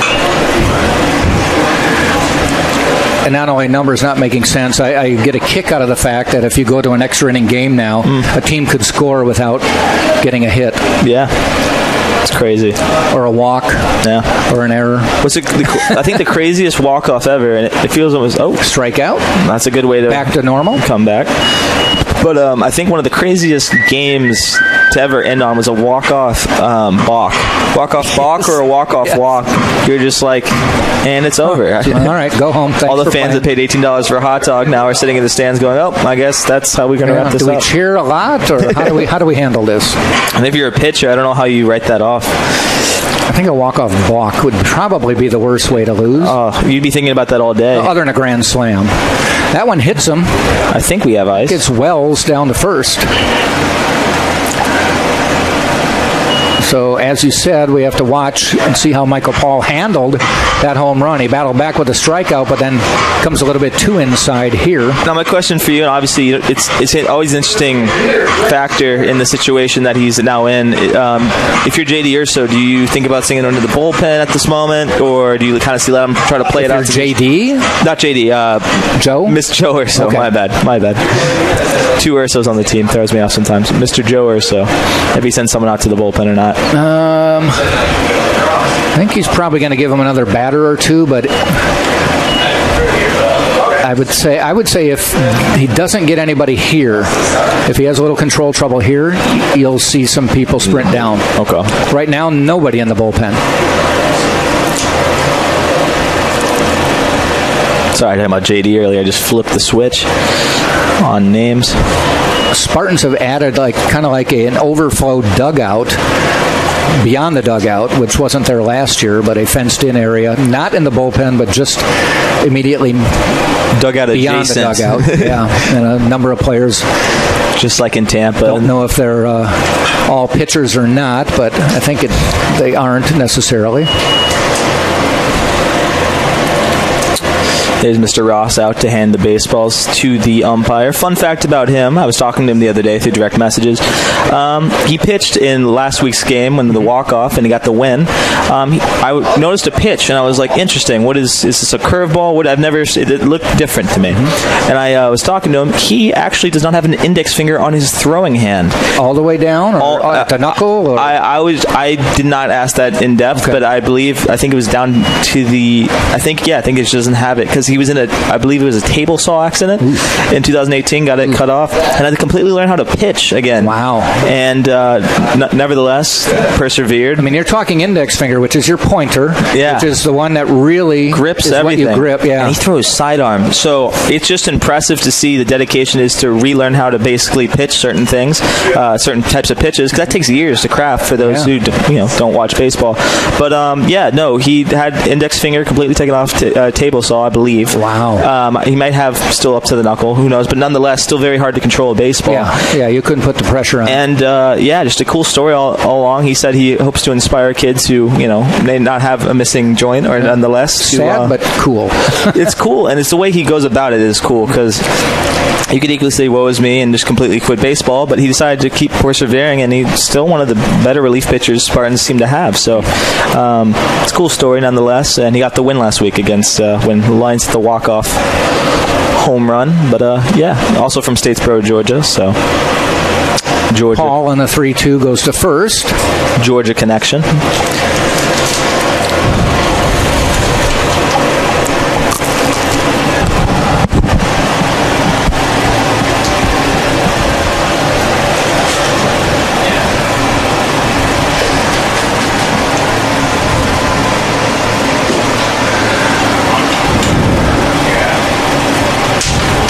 Swing and a miss.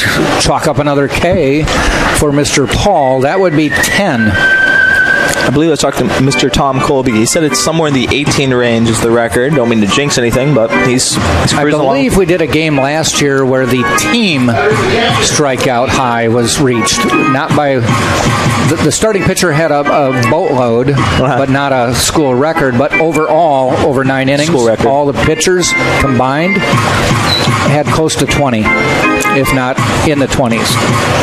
Guy I talked to actually before I even came to school here, Mr. LeBron. He was David LeBron. Yep, excellent pitcher. I would believe he would have a couple games that were close to it, because he produced a lot of strikeouts.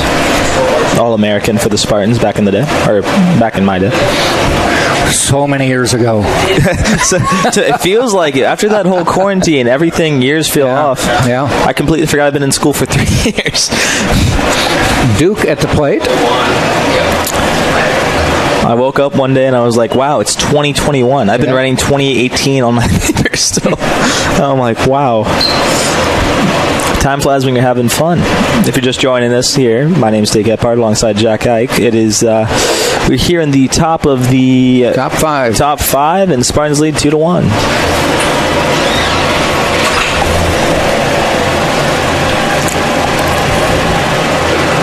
Ball a little low. 1 ball or 2 balls, 1 strike.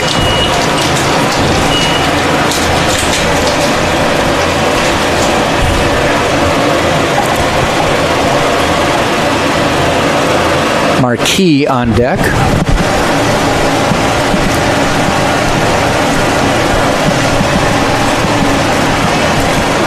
Outside.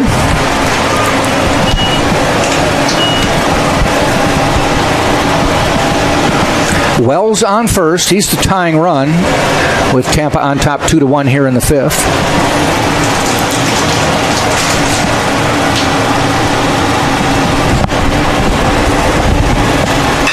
Popped up. Fairly deep. Ranging over Cadenas. He calls it near the track and hauls it in to end the inning. Good ride. More hang time than depth, but still fairly deep. 1 run did score on 1 hit. A straightaway center field home run. And it is 2-1 as we head to the bottom of the 5th right here on TampaSpartans.tv.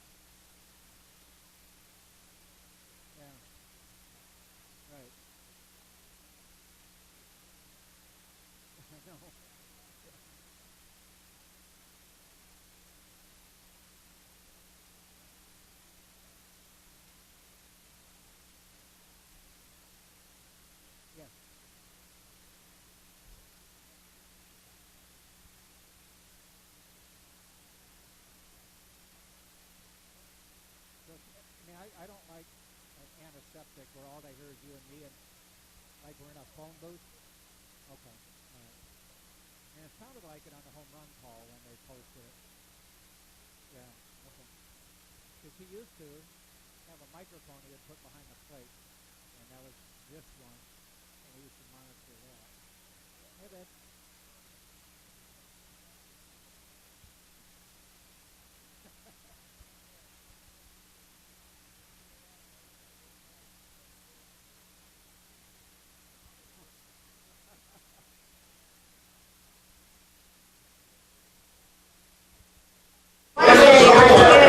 Bottom of the fifth, leading off for the Spartans. Top of the order is Nicholas Winkelmeyer, who's having a good game so far, 2 for 2, a couple base hits. Good piece of lefty hitting. You just love to see it if you're the Spartans faithful. He just blooped a couple into, hit one straight up the box and then blooped one into left. Nothing too fancy. Last time, just enough to make contact. They hit them where they ain't, as they say. Made pitching. Strike call. And, you know, some people think you need to hit a home run or along this. It's just good, old-fashioned hitting. I mean, it's nothing more like it. Just throwing the bat out there, making contact, and getting on base. And he's tried it again. This one is going to be right out into the right field, though. Good hitting, nonetheless. Like I said, hit right at him, but if that's in the gap, that's a double, maybe possibly a triple with his speed. He's making good contact. Drew Earhart to the plate now.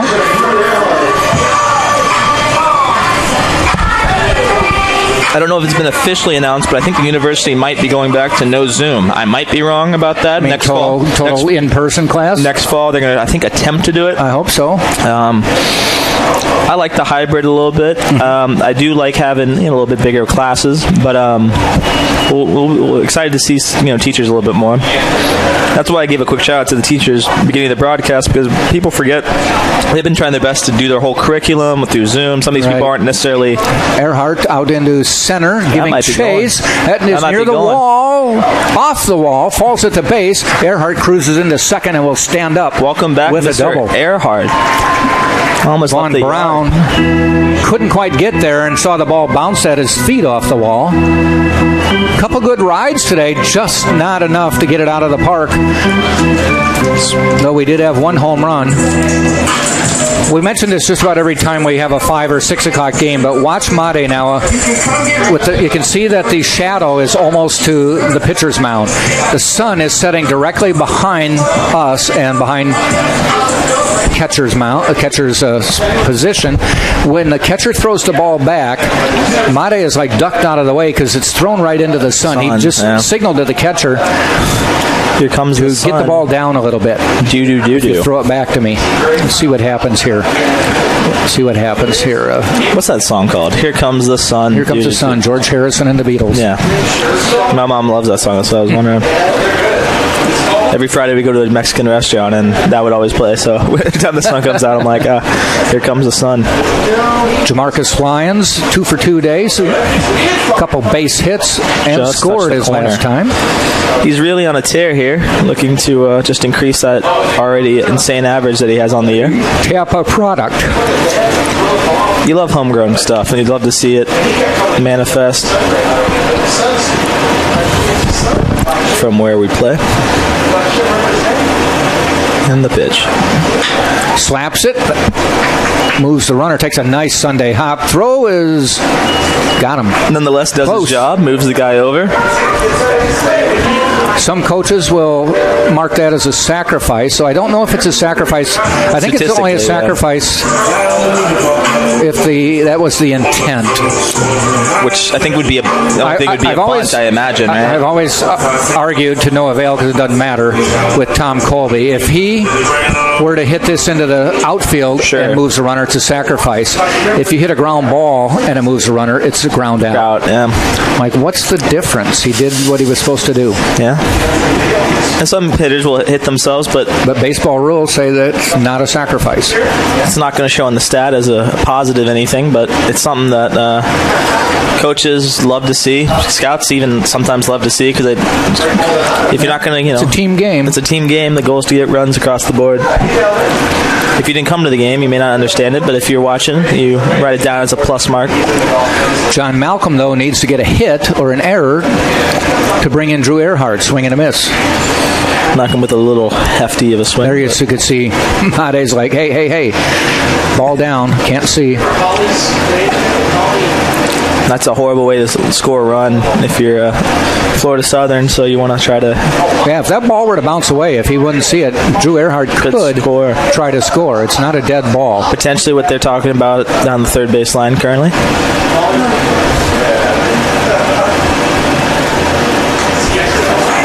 Doesn't matter. Malcolm goes down swinging, and the Spartans will retain the 2-1 lead through 5. We played 5 full, and it is Tampa 2 runs, 7 hits, no errors, and Florida Southern 1 run, 1 hit, no errors. TampaSpartans.tv. They look somewhat scouty. No, about 2/3 of the way. I'll take one down the water bit. Okay. Doing okay? Yeah, they played 5.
We cruise to the 6th inning now, 2-1 Tampa on top. A couple good pitchers going at it today. Michael Paul for the Spartans through 5, 15 batters, has struck out 10, so 2 out of every 3 outs he's recorded have been via the strikeout. Unfortunately, the one hit he's given up was a straightaway center field home run. Marquis at the plate. He is one of the 10. Still, I'd say an outstanding day so far. I mean, regardless of the home run, so 1 earned, but... Made's pitched well, too. Yeah. Ball.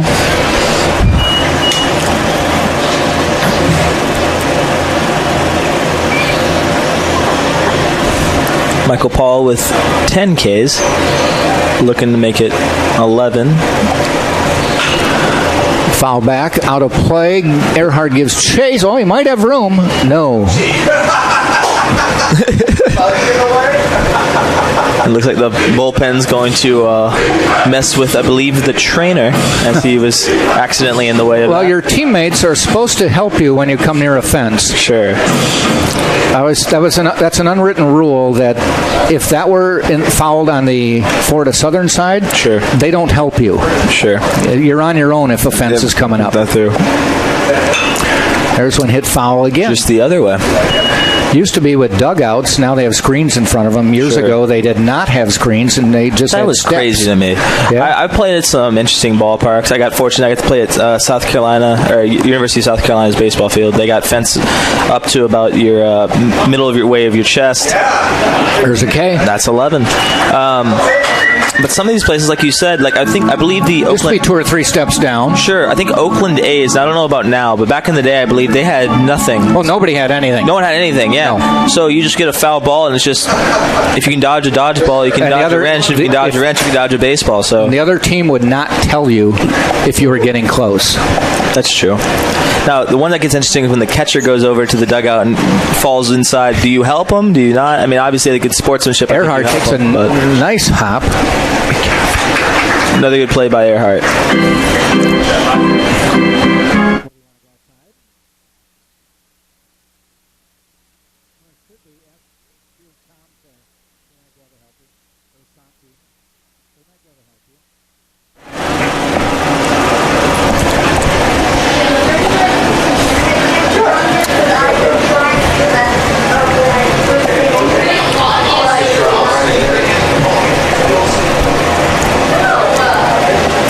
Comerick, ground ball, foul. Goes after it.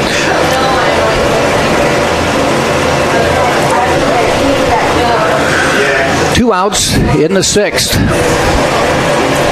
Quick question about the coaches, where the coaches stand on the field. I see a lot of the coaches stand behind it, but you can either stand behind it or in it, right? In the coach's box? Yeah. Yes. Okay. Always interested me. Some will go down the line. I don't know if they want the ball to not get to them so quickly or what. Lance Necro on the third base side is just about 5 feet further foul. Ball high.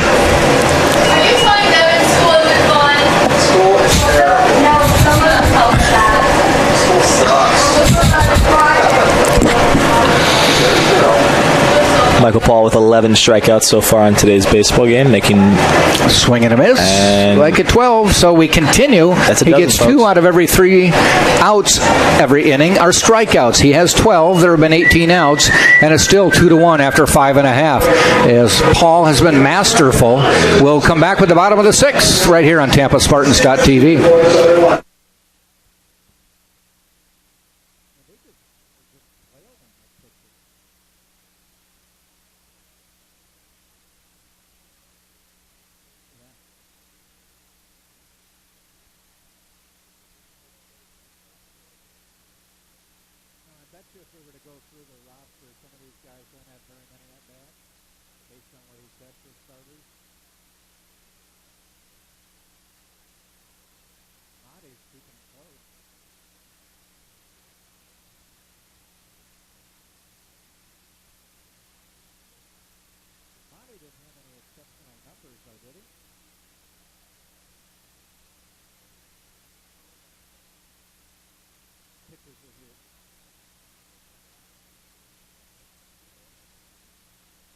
What did you say, like 30-some innings?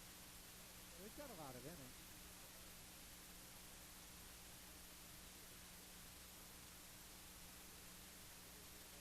So he's one of their regular pitchers.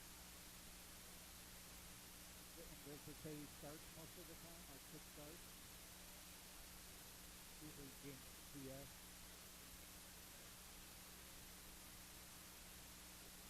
How many starts? Right next to it. Okay, so he's always a starter. He's pitching well.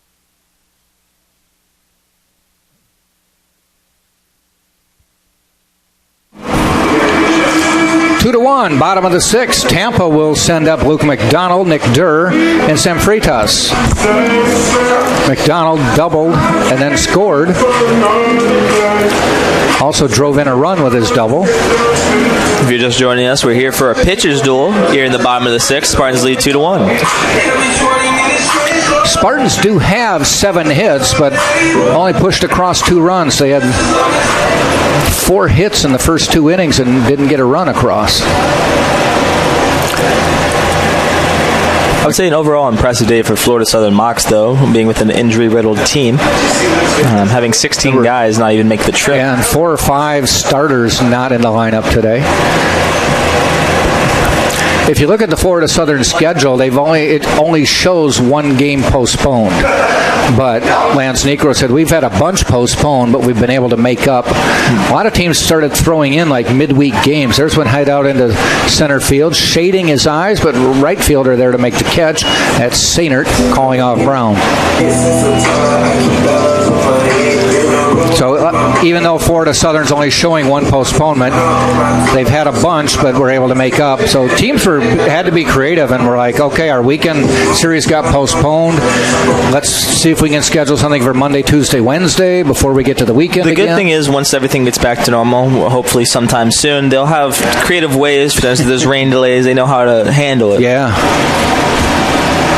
Nice off-speed pitch. Nick Durr brought him down to a knee. He looked like he was proposing there, but nonetheless, sometimes that happens. Life brings you down. Let's see if he can pick it back up with a base knock here. Inside.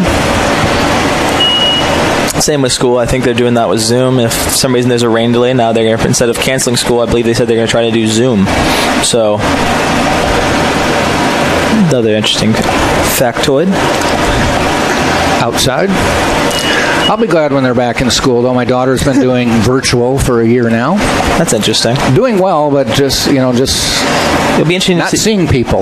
Yeah, it'll be interesting to see what it does with mental health. Because I kind of noticed that around in college, people kind of figure out how to talk to one another. Just simply because, you're talking through a screen. You have you can mute someone if you want to. You can't really do that in real life. So yeah, my daughter Devin has been an avid participant, though. She will. That's good. If she's got a question, she hits the microphone and brings it up. It's never bad to ask a question. The only thing you can ever get is a right answer. Half swing and a miss, strike 3.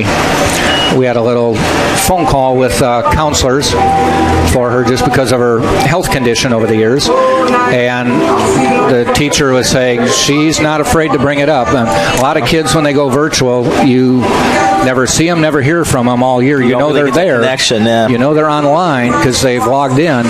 But she said, with Devin, we know. Yeah. That's the fun part about school is getting to know the people. And growing up with kids your age. Sam Freitas to the plate. Base hit his last time up. That's what I was saying. I've been writing 2019, 2018 on my papers and all that stuff just because it felt like it was so like yesterday. And then now it's just, COVID kind of just intervened right in the middle of all that. I would say the school's done a fairly good job for what they can do of making this feel like a normal school year. Only thing is, I went to go get food the other day at the dining hall over there, and they didn't take cash. So yeah, they're all my doing card. that. So it was an interesting scenario. They had made a burrito. I had the money for it, but I was just stuck in a little. The Lightning went cashless, or the Rays, I should say, went cashless. Yankee Spring Training went cashless. They have a little. What is it? You put the money in, and they give you a small little card that you can use.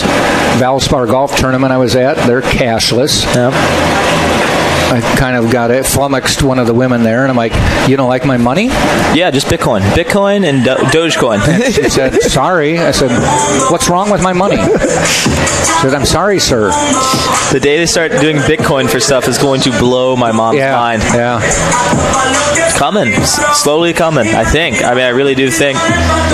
Bitcoin, they had a dog coin that they invented, and it was a joke, and then Elon Musk took it, and that thing's worth 20-something thousand, or at some point, I don't know about now what it's worth. I don't keep up with it as much, but it's Cadenas at the plate.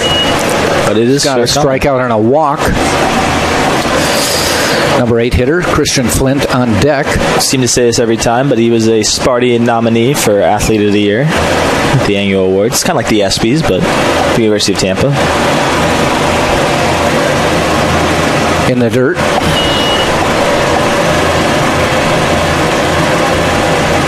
Have you ever watched that show? You ever watch the ESPYs when they come out? Occasionally. Yeah. I tell you what, I'm just not big on award shows of any kind. Usually I'm not either. I'm not a huge Oscar. Occasionally I'll see what they did, movies and such. But the Sparties are fun to watch too. But the ESPYs are, it's funny to see athletes try to be comedians. Sometimes they're good, sometimes they're bad. Oftentimes they fail miserably. Oh, they fail miserably. I respect the effort. I really do, because it's not tough standing in front of some of the greatest athletes of all time and trying to do stand-up material. Peyton Manning did a decent job that one year. Now, he's funny. He's a funny dude. He and his brother did hilarious commercials. I've been pushing for Shaquille O'Neal to do it one year because he just seems to be doing everything under the sun. Mm-hmm. He has his own pizza place. He does every ad ever. So, did that Kia commercial for many years.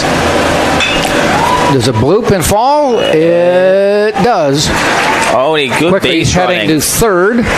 Heads up with a 2 outs. Absolutely great base running there by Mr. Sam Freitas. Not Fajitas, Freitas. So Cadenas blooping a base hit, puts runners at the corners with 2 outs. Huge brings Christian Flint to the plate. Huge opportunity here for the Spartans to potentially expand on their 2-1 lead. Christian Flint, no RBI yet this year. Christian Flint has had water, unlike Flint, Michigan, in recent memory.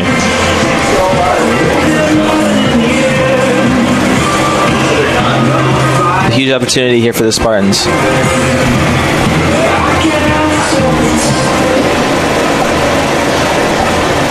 If they could get through Flint here, Winkelmeyer's been hot today, potentially.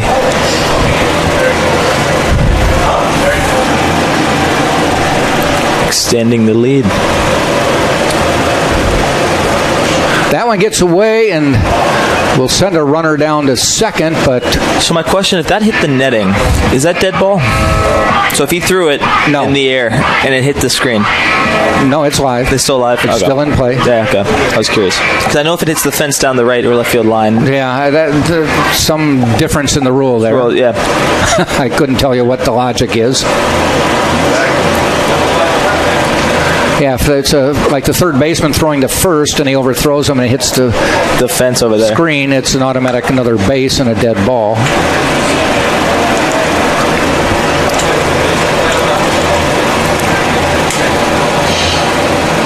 Swing and a miss. I think I mentioned to you last week, we saw a play with a runner on third. Ball thrown, wild pitch, hit the brick.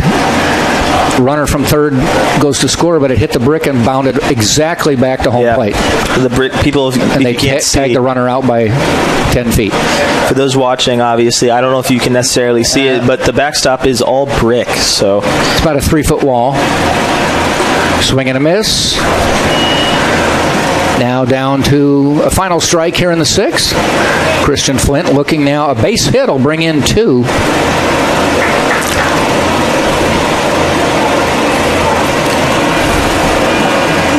Freitas leading off third.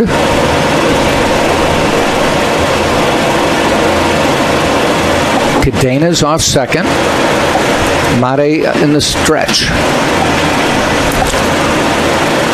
Swing and a miss, though. Doesn't matter. He goes down swinging. Huge strikeout. Big strikeout. That is 9. So we've got about 20 strikeouts going all around here on the ball game today. It stays 2-1. We've played 6, and you're watching on TampaSpartans.tv.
Nonetheless.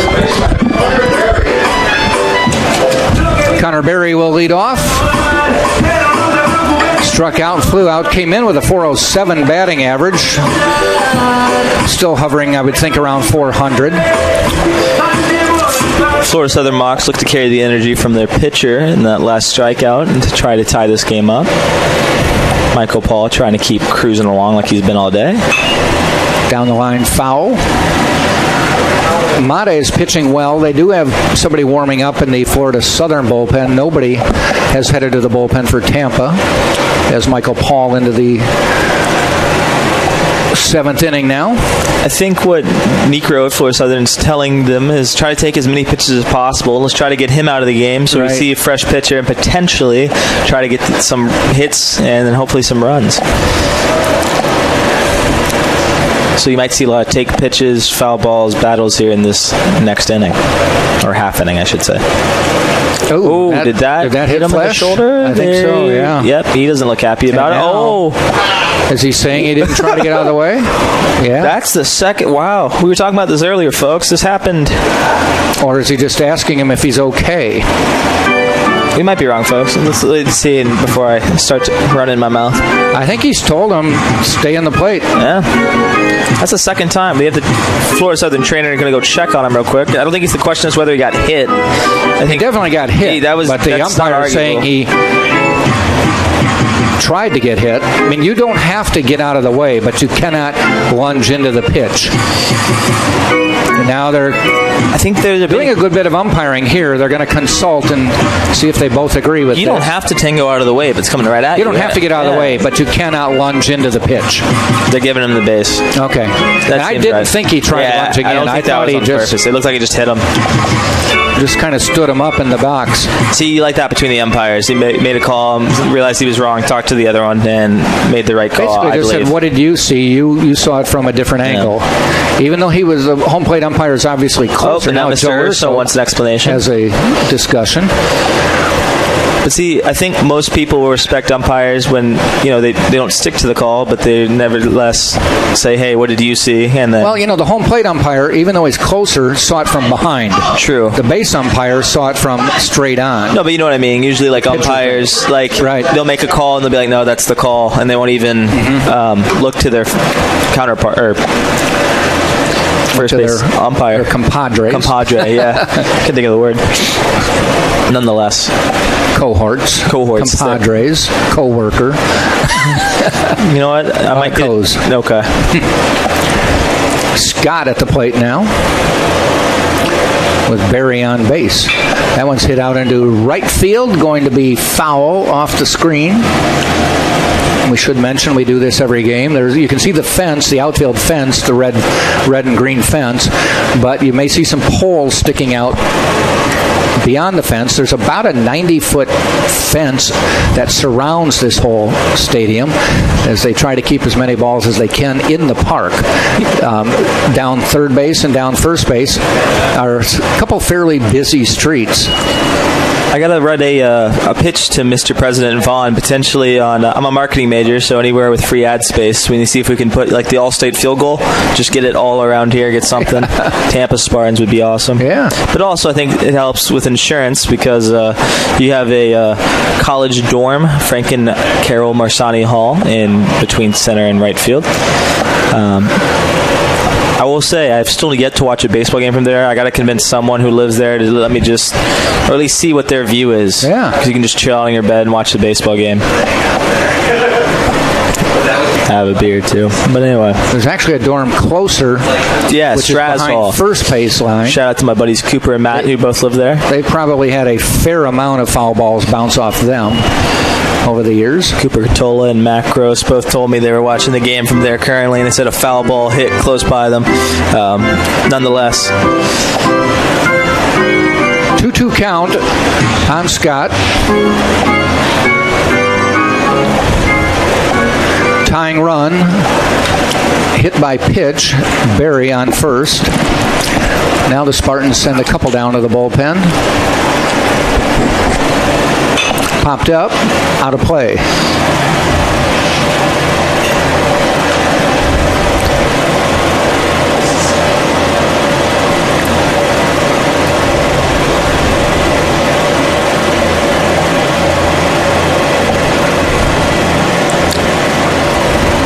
Michael Paul looking for strikeout number 13 on the day. Let's see if he gets it. Oh, picks on Not over. yet, anyway. A little Tom and Jerry cat and mouse actioning over there at first base. Keeping him honest. Just wanted to see if they have any base stealing threats. That's Barry on first, but I don't know if any other ones have potential to run. It says 0 stolen bases, 0 attempts. Okay, so we don't know. Maybe he is. Being maybe cautious to be cautious. There's a strikeout, and that's 13. fun fact about the number 13. A lot of cruise ships. It's a baker's dozen. It's a baker's dozen. We learned that. I said that last week on like 12, I think. Or not 12, I think it was 14, but nonetheless. 13 on cruise ships. They don't have a level 13. Right, superstition. Some hotels do this. Yep. None of the school buildings have 13, I don't believe, but... do you have 13-story buildings here? I think there's a parking garage. At the parking garage, they have it labeled 1, 2, 3, like numbered, and I don't think there's a 13 there. I might have to double check on that, but superstition in baseball and in life. Sainert at the plate, a couple Ks. He's 2 of the 13.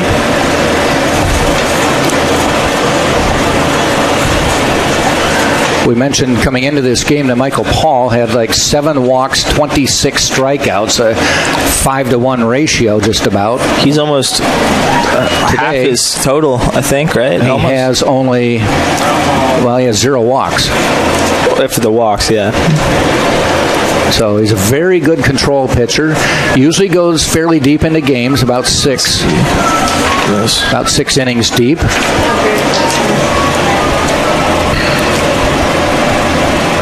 Swing and a miss. Yeah, no, so he has half his year total in one game. That's what you call a good day at the ballpark if you're a pitcher.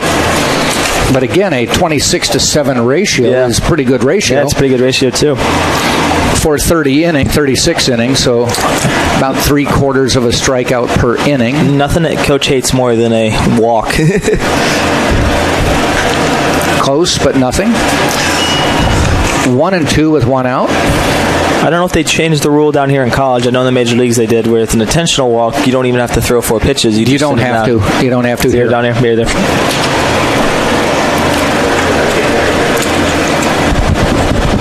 Paul looks down.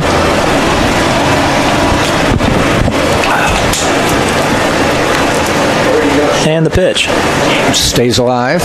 Maybe if you could look this up or have our intern look it up. Perfect. You know, we were talking about a couple of these independent leagues. One of them is going to try moving the mound back in the second half of the season to 61 feet 6 inches. The Pioneer League, which has like a contract to do things for Major League Baseball, announced that they're going to have some bizarre rules, and I can't remember what they were, but I'm like, I saved it on my, Why would you even think this is good for the game? So MLB changes minor league baseball rules. Pioneer League. The size of each base will be increased from 15 inches squares to 18 inch squares. That doesn't bother me. That doesn't really bother me. I don't really... as long as they don't widen home plate. As long as they don't widen home plate. But the interesting thing, the amount of close plays are going to be predominantly more safe now than out. Yeah, you got 3 extra inches. Calls. It's more surface area for a ball to hit the base. Other than I don't think it's terrible. This is not a horrible idea. If we're talking about entertainment value, I've looked at it. I don't know if it's necessarily the Pioneer League. It's one of those leagues that they're trying out something. If it goes into extras, I believe they said they're going to do a home run derby that's contest. What it was. Yeah, home run derby. And it's like, of course that would be entertaining. I would love to see it, but I think if I was the pitcher, I'd be very upset if that's how I got the loss or if that's how I got the win. Right. Don't get me wrong. If we're talking about entertainment value, who do you give the loss or the win to? I get what they're trying to do, and we talk about this weekly, and I respect the effort because you have to try to portray to the to hit another one. Another one. It looks like they're probably gonna. I wonder if they're gonna give him another batter. Or maybe do a mound visit hasn't real been quick. Out there that long throwing. I wonder if they'll do a mound visit. More than likely, it's Nick Constantakos or Jordan Leisure. Like I was saying, each week, and I'm not a huge fan of Manfred. I respect that you have to keep moving the game towards the younger generation, but I feel like there's better ways of doing that than changing the game. But also, I think they're also disrespecting maybe the longer generation that's already been watching baseball for Here comes Joe decades. Russo, and I think he motioned. He said, okay, we've got a 2-1 lead, and you're not quite as effective as you had been. You pitched great. But in the days of 13 strikeouts, everyone give a standing round of applause for Mr. Michael Paul. He will be responsible for both base runners. If the score stays the same by the end of the game, though, he is on tap to win today's ballgame, I believe. Jordan Leisure. It is Jordan Leisure. He did, speaking of Sparties, we were talking about this earlier, he won an award, and that award would be the Iron Spartan Award. So congrats to Mr. Jordan Leisure. It's kind of like, if I remember reading it, it was putting the most effort into being a better athlete. This award... Weight room, training. Yeah, so this award recognizes the student athlete who demonstrates intensity, focus, leadership, positivity, attitude, and has shown improved athletic performance due to their consistency in the weight room. The areas are noted, but not limited to, include using the weight room to improve on-court field performance, observed improvements in strength, explosiveness as an athlete, and setting the tone promoting the weight room to the team. He's a Tampa native, has made 39 appearances across his UT career. He owns a 3.40 career ERA with 10 starts, 6 wins, 4 saves, and 139 strikeouts. Well, he's on the mound now to try to hold on to a 2-1 lead this year. This is his 11th appearance. He does have a win, does have a loss, and has 4 saves, 22 and 2/3 innings. Given up 11 hits, 3 runs, 2 of them earned. Walked 2, struck out. You got to like this. 2 walks, 38 strikeouts. 19-to-1 ratio there, and a .79 ERA. And a very pointless stat. He followed me on Instagram, so shout out to you, Mr. Jordan Leisure. Nonetheless, congrats to him on the award. Congrats to all the Sparty winners. I believe 3rd or 2nd annual. There was a Freddie Solomon award I saw. Yeah. In that. Julia Ingram winning a big award for the women's basketball team. Boy, talk about a student athlete, a 4.0 average in political science, and I believe she's aspiring to get a law degree. Pleasure to cover her on the basketball court the last few years. Outstanding basketball player for the Spartans. Leisure's first pitch to Wells is a ball. Wells struck out, hit by pitch his last time up. And if you're Leisure, you train for these type of spots. The only reason I know, I was a relief pitcher, and I would literally come in with the bases loaded, no outs, and your whole job is to limit damage or potentially stop damage from occurring. So he's probably pumped up, ready to... 1 out, 2 on. Fly ball. That's probably not going to move a runner. It might. Cadenas, well, it's fairly deep. He's coming in. Time's the catch. They're going to test Here's him. the throw. They're going to test him. It's going to be close, but he's going to beat it. They got him at second. No. Both runners advanced. So that was hit deep enough. That's what you like to see out of your reliever, though. One or a couple Once pitches. the man on first saw that the throw was not going to be to second, he took off, and both runners advanced. It was hit deep enough. Cadenas tried his best to get a running start at the throw, but he wasn't going to get him anyway. So Barry into third base. Sainert to second. 2 outs now. And at the plate is Squires.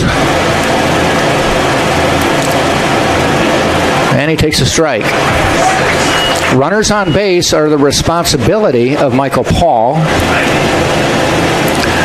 But Jordan Leisure would like to keep him from scoring.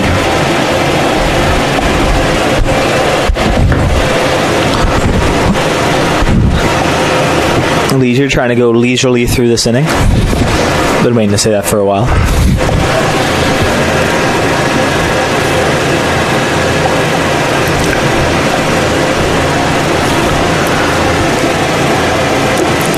Down the middle, but a little low. 1 ball, 1 strike. Luke McDonald to look to the dugout to get the sign.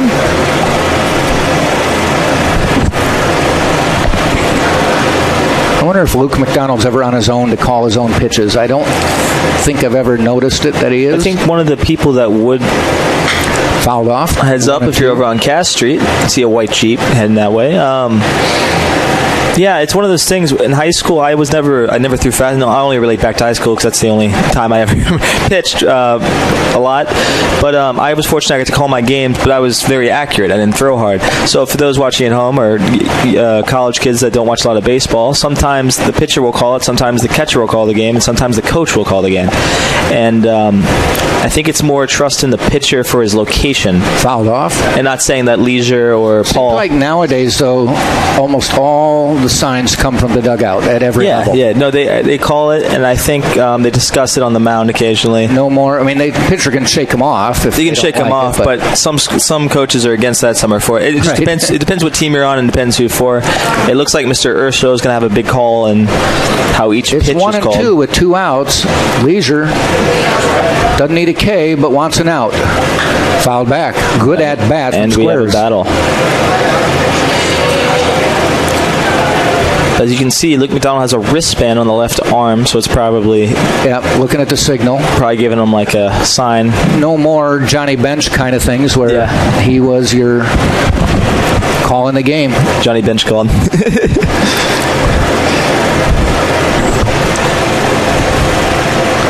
Little off speed. That might have been a little sneaking high. in. Yeah. Well, I know a lot of managers, coaches have said, well, it takes pressure off the catcher so he doesn't have to spend so much time thinking about what he should be calling. He just has to do what he's supposed to do. Exactly. And the one thing when I was pitching, like I said, I used to fortunately call the games, but the times they did call the pitches was because they saw me overthinking. So they don't want the pitcher thinking, they just want them throwing. Yes. So instead of going, I just threw a curveball, what if he thinks I'm throwing a fastball? It's like a game of... That looked good. It is. Strike three call. Good pitch by Leisure. Squares, I think, knew it. He shook his head a little coming off out of the plate. Just painted the heck out of that corner. But it looked pretty good from here. Strike 3 was called. Spartans get out of the 7th. And we go to the bottom of the 7th. 7th inning stretch time. Tampa 2, Florida Southern 1.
Bottom of the 7th after a, should we say, rousing rendition of Take Me Out to the Ball. It was beautiful. I cried. There was one tear slowly dripping down my face. But now in for the Florida Southern Mocks is Pablo Toranzo. His ERA is on the year 3.86. It is a win-loss record of 0-1. He has 7 appearances, 1 save, 7 innings pitched, 4 hits, 4 runs, 3 earned runs, 6 walks, and 10 strikeouts. Opponent's batting average, though, is a .167. Wow. Winkelmeyer will lead off for Tampa. 2-1 ball game. They have held one of the more powerful baseball teams in check to this point. The Spartans, even though only having 8 hits, 2 runs, come into this game with almost a 300 batting average as a team this year. Matter of fact, it's an even 300 in conference play. Offensively, that's what you want to see out of your and the Spartans mostly left-handed hitters. Holding opponents to only a 230 batting average while they're hitting 300.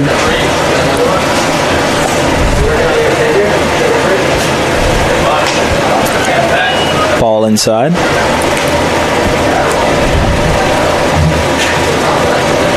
Close ball game here in a rivalry action Friday D2 Division II baseball game. Spartans lead 2-1. Nice pitch, called for a strike. Toronzo firing away.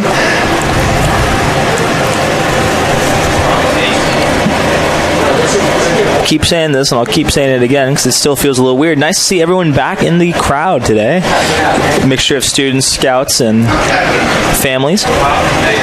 Inside, good effort for both starting pitchers, Michael Paul and Nathan Mate.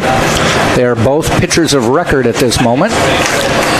Even some campus safety officers I see over here trying to watch today's ball game. Eating a nice little hot dog. Just missing outside. Winkelmeyer takes the walk. Winkelmeyer having an absolutely great day at the plate. Now as a 2-for-3 day going. Third time on base. Drew Earhart to the plate, 1 for 3. A double his last time up. Hit the base of the wall in almost straightaway center field.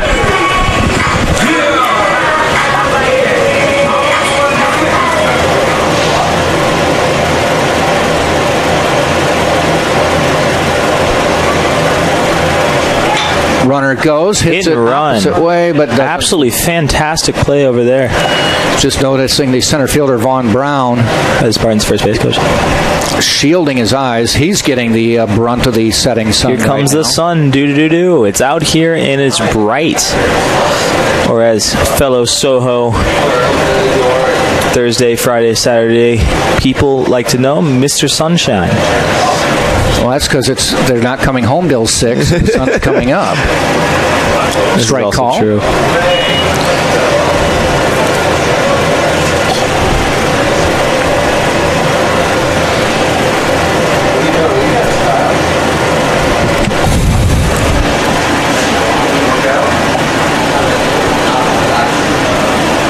Popped up, out of play.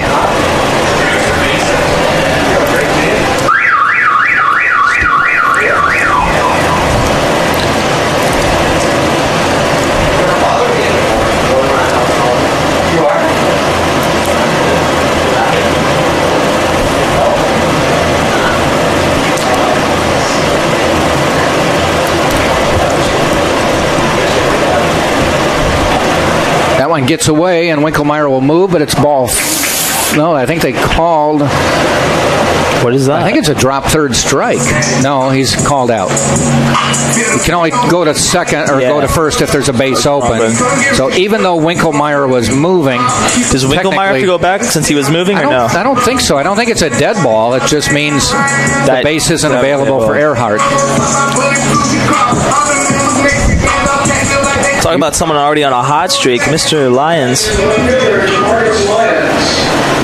They just gave us a signal. I'm not sure what that signal was from the umpire. Neither was I. Usually they only signal if there's a substitution. So ball.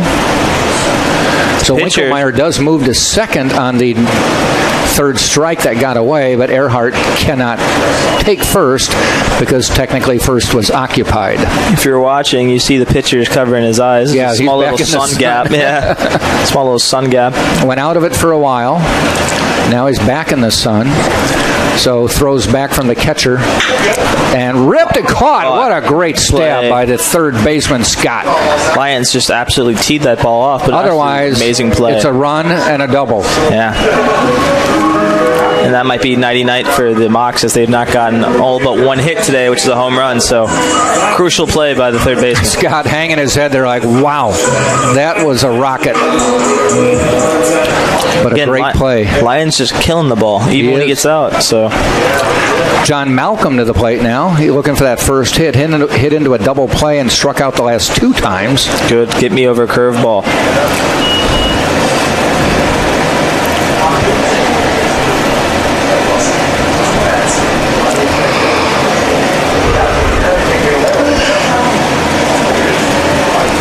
That one gets away and easily advancing. That was just a bit outside. Yeah, just a little Legendary bit. Brewer broadcaster Bob Uecker. I'm a huge fan of Major League growing up, and it was good. 80-some years old, Brewer broadcaster. See, I heard it. I never heard it obviously live, but I heard it from the movie Major League. So that's where I got the just a bit outside. Well, I don't. He's never used to call that in Brewer games. Yeah, but they had that written in for Major League. He also did Miller Lite ads years ago with "I must be in the front row." I don't know if you ever saw those ads. My favorite, and I didn't see that, but I saw University of Tampa alumni. I believe he's an alumni. He went here regardless. Lou Piniella. There was a water commercial where he goes out and he talks to the umpire. Says, "I got to be home for dinner. Can you please kick me out?" And they says it all angrily, acted up, and they're like, "Thank you. You have a nice day." And then they both leave. And it's a Dasani water commercial. It's one of the funniest baseball commercials. Okay, we were just talking about the sun. What might happen. That one did get away. And sometimes the catchers don't quite understand. We've actually had it. That time Toronzo didn't even see it. It went all the way back to second base, but Winkelmeyer couldn't score, where they've rolled it back to him. Yeah. Ground ball. Does it go up the middle? Yeah, it'll bring in a run. And that leads the score to 3-1. Spartans lead. Solidly slapped up the middle. Just out of the reach of the shortstop, Marquis. Crucial run for the Spartans as... That was a big one, yeah. Florida Southern Mocs only have one hit, so even if they happen to get lucky and hit another home run there, we'll still be down one run. That will be Luke Glancy. Yeah. Luke Glancy, when he hits it, he usually hits a homer. That is one of the better walk-up songs on the team. It's his 12th game, 22 at-bats now. This is his 22nd. Has 3 hits, 2 homers. So only a 143 average, but if he hits it, and his other hit was a double, so when he gets on, he's at the worst standing on second. Spartans now lead 3-1 on the RBI by John Malcolm. There's a base hit. Nice base hit. The center fielder can't really... Yeah, he was... Yeah. That was perfect for the center fielder because of... That was lined right out. Playing That's conditions. Yeah. Puts that up in the air a little bit. It may have gotten over his head because he couldn't see it. Good hit by Glancy. Glancy settles for a single. Another guy who can just really rake the ball. This Tampa team has a lot of guys who are just nice, pure hitters. Mostly lefties, but... That's double digits on hits for Tampa. A lot of hits. A lot of strikeouts.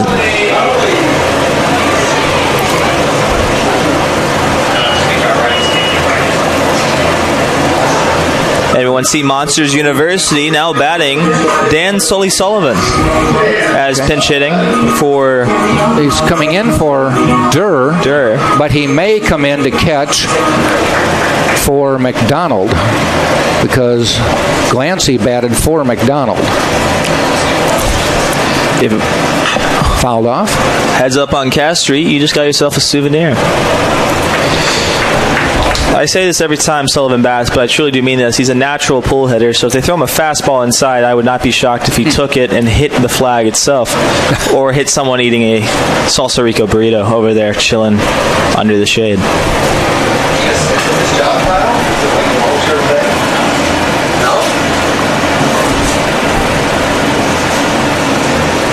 Outside. There's that Sunfield. There the catcher threw it at the ankles of Toranzo, so finally figured it out. Happens for a couple innings. It's just the way this field is situated. One thing with ballparks, they don't have to be directional of any kind. I don't know if you're aware of this, but a tennis court is supposed to... Whoa, that one was way outside. Just a bit outside. And tennis courts are supposed to be always built north to south. Okay. Doesn't mean they are, but an official tennis court is supposed to be north to south. North to south, yeah. Toronzo's really trying to come over on that curveball and just letting go at the height of his release. Really should be coming down on it, and I wonder if the sun has to do with it, or he's just not feeling it today. Yeah, that's the second one. Didn't have a good grip. Yeah, but if you think of the tennis courts across the street from here, they are north to south. Interesting. There we go, Dan. That is hit. Deep. That's go going to be deep. Extras heading toward the wall. Gone. Goodbye. Wow. Dan Sullivan. Put me in a small Italian or long Italian boat because that ball is gondola. Good hit. 3-run shot for Luke Sullivan puts the Spartans up 6-1. Did I not call it? I mean, it wasn't right field, but it was close enough. Good job, Dan Sullivan. And now this game is right broken center. up. It was right center. He got all of that. That away, Sully. Dan Sullivan, I should say. Not, I combined the two catchers' names there. Danny Sullivan. First home run of the season. 10th hit of the year. Pure power hitter. And 7 RBI. If you're a scout, you're just salivating at the mouth. I believe we have another pinch hitter coming up.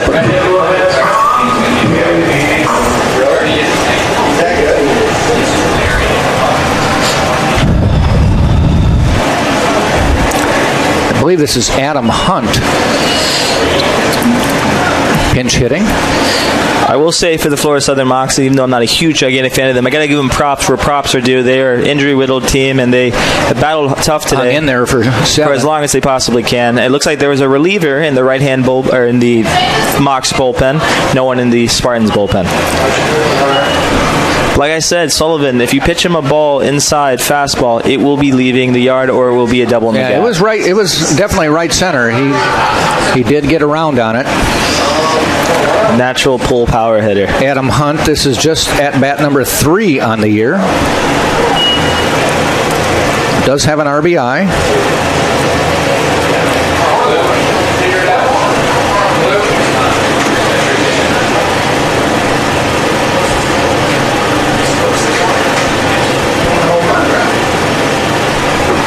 I was looking at Adam Hunt's stats on the year. He's had 2 at-bats, no hits, does have an RBI, and a walk. So that could lead you to believe his RBI was a bases-loaded walk, or he could have maybe had a sac, not a sac fly, but a ground ball, brought a run in or something like that. I've seen him bat once or twice this year. I think. Well, he's only batted twice. There's another one that gets away. Taranzo just having a rough really day. struggling. Really and I don't know if it's a certain pitch. He just doesn't have a command. Every pitcher has these days, and I mean, no matter what grade you're in, it's just you eventually have one outing that you just wish that you put behind them. And that time the catcher just rolled it back to him. Today's just that day, unfortunately for Taranzo. Well, fortunately nobody was on base for Southern. As a pitcher, it's always interesting when you decide, do I keep throwing this curveball or do I? Yeah, at some point you got to give up on it. He rolled it back. And I keep saying it with me because, again, I'm the only person that I can reference because knowing how to pitch. I got tapped into it a little bit. If you're just not throwing it that day, it's tough if you don't throw more than 2 or 3 pitches because all of you have is a fastball and it's not super overpowering. Guys will get on you super quickly at this level. That was a good fastball. Oh, it's a good fastball, strike 3. Perfect. Yeah. All right, there we go. Hunt didn't act like that was the pitch he was waiting for. It ends the inning anyway. Spartans do pick up 4 runs, 3 hits, no errors, nobody left, and we've now played 7 full, and it is Tampa 6, Florida Southern nothing. There's Florida Southern 1, I should say, 6-1. Tampa on top.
On to inning number 8. Tampa now on top 6-1 with a 4-run 7th inning. Some of that courtesy of Dan Sullivan home run. I've had 2 energy drinks today, and Sullivan got me energized all over again. Good job, Dan Sullivan. Hit an absolute shot to right center field. Or as Tater Baseball likes to call it, a tater. This is Duke coming to the plate. Jordan Leisure on the mound did a nice job getting out of the jam, not of his own creation in the 7th. He came in relief with 2 runners on, and got 2 outs. The Iron Spartan himself looks in, and the pitch. Nice pitch, swing and a miss. Michael Paul exiting the game with 13 strikeouts in 6+ innings. Doubles his strikeout total for the year in 1 game. Congrats on that. Strike call. I'm assuming season high? I would think so, since he only had 26 coming in for 30 innings. Spartans are heating up here, closer to regional play. And that's just quick strikeout, so the strikeout parade continues. If you look at the Sunshine State Conference standings, the Spartans are going to win it. Yeah. There's no doubt about that. I don't think there's enough time for even a monumental collapse to for cost Berry them. or Florida Southern to catch up. They are Tampa 14-1. Berry is in second at 9-6. They've only played 14, or they both played 15 games, so there's a 5-game lead. After tonight, there are only 5 games left, so this could clinch at least a tie for the conference. Well, depending on what Berry does tonight as well. There would be a tie where for Tampa would have to lose out and Berry would have to win out. That's not going to. I don't think that's going to happen. No. I don't want to be responsible for jinxing it if it does. Florida Southern in second or third place. Foul. They were tied with Berry going into last weekend, so Berry took 2 out of 3 from them. Florida Southern at 10-7. When we were talking to Lance Necro, I said, "Would you get your players back for the stretch run?" He says, "I think we're a little too late for that." No. So the way it looks is Tampa may be the only Sunshine State Conference team to move on in regional play. Typically there's 2 or 3. But most coaches have kind of said, man, let's just get this year done. A little controversial of a question. It's not. Did that... Is there saying that hit him? I didn't think it was 3-0, was it? Leisure doesn't seem too happy. Yeah, I think it was... No, I think they said it hit him in the foot. Wow. Okay. Well, what I was going to say was, controversial of a question, do you think University of Tampa, this has been talked about throughout the years, kind of one of the reasons I actually came here, University of Tampa baseball ever make the move to D1? Because I know you have to move everyone to D1, but caliber-wise... I think they can play as well as many D1 teams. There's no doubt about that, but fouled back. But there's a lot of dynamics that would change. You're not going to get the D1 player from whatever, South Carolina, who wants to transfer down here to get more because you're already time. in D1. So. So you're not going to get that kind of player. He could still have a pipeline to the junior college ranks. True. I think it would be. I'm not saying it necessarily be easy, but I wonder if they could. The budget would have to go up. There's probably they'd have to commit more scholarships to it. There's a shot down the line foul. There's a lot more in play than just saying, let's move up because we play well. Yeah.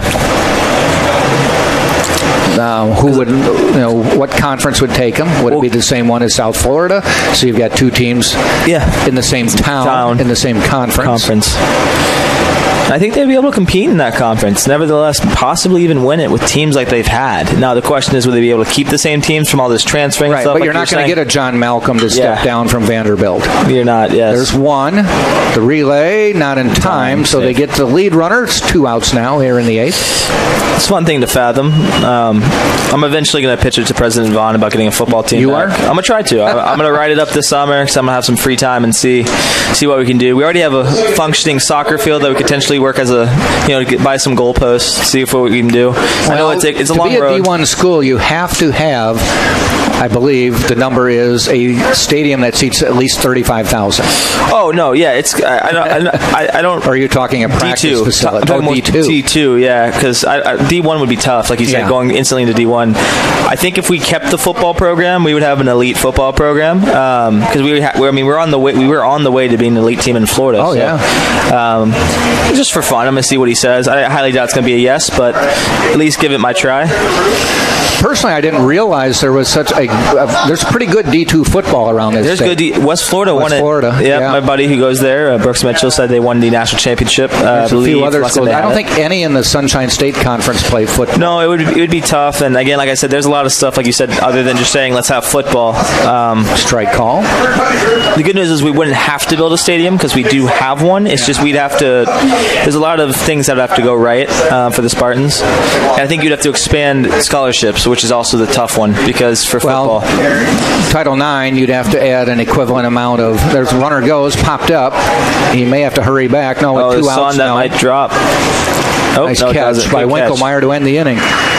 We've now played 7.5, and it is still Tampa holding on to the 6-1 lead. But I think to finish that off, basically, if you're going to add 50, 60 scholarships, you've got to add 50 or 60 women's scholarships.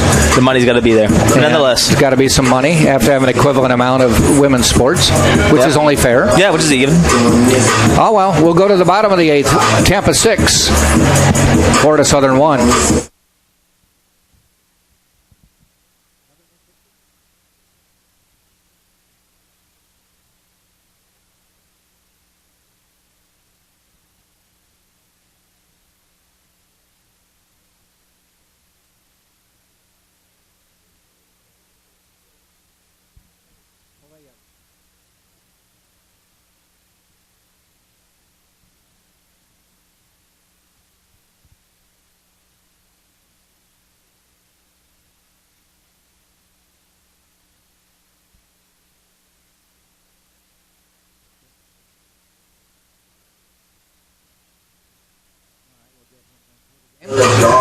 Bottom of the 8th, Tampa will be sending up Cadenas, Flint, Winkelmeyer. At least that's the projected order. A few changes last inning by Joe Urso. In for Florida Southern, a new pitcher.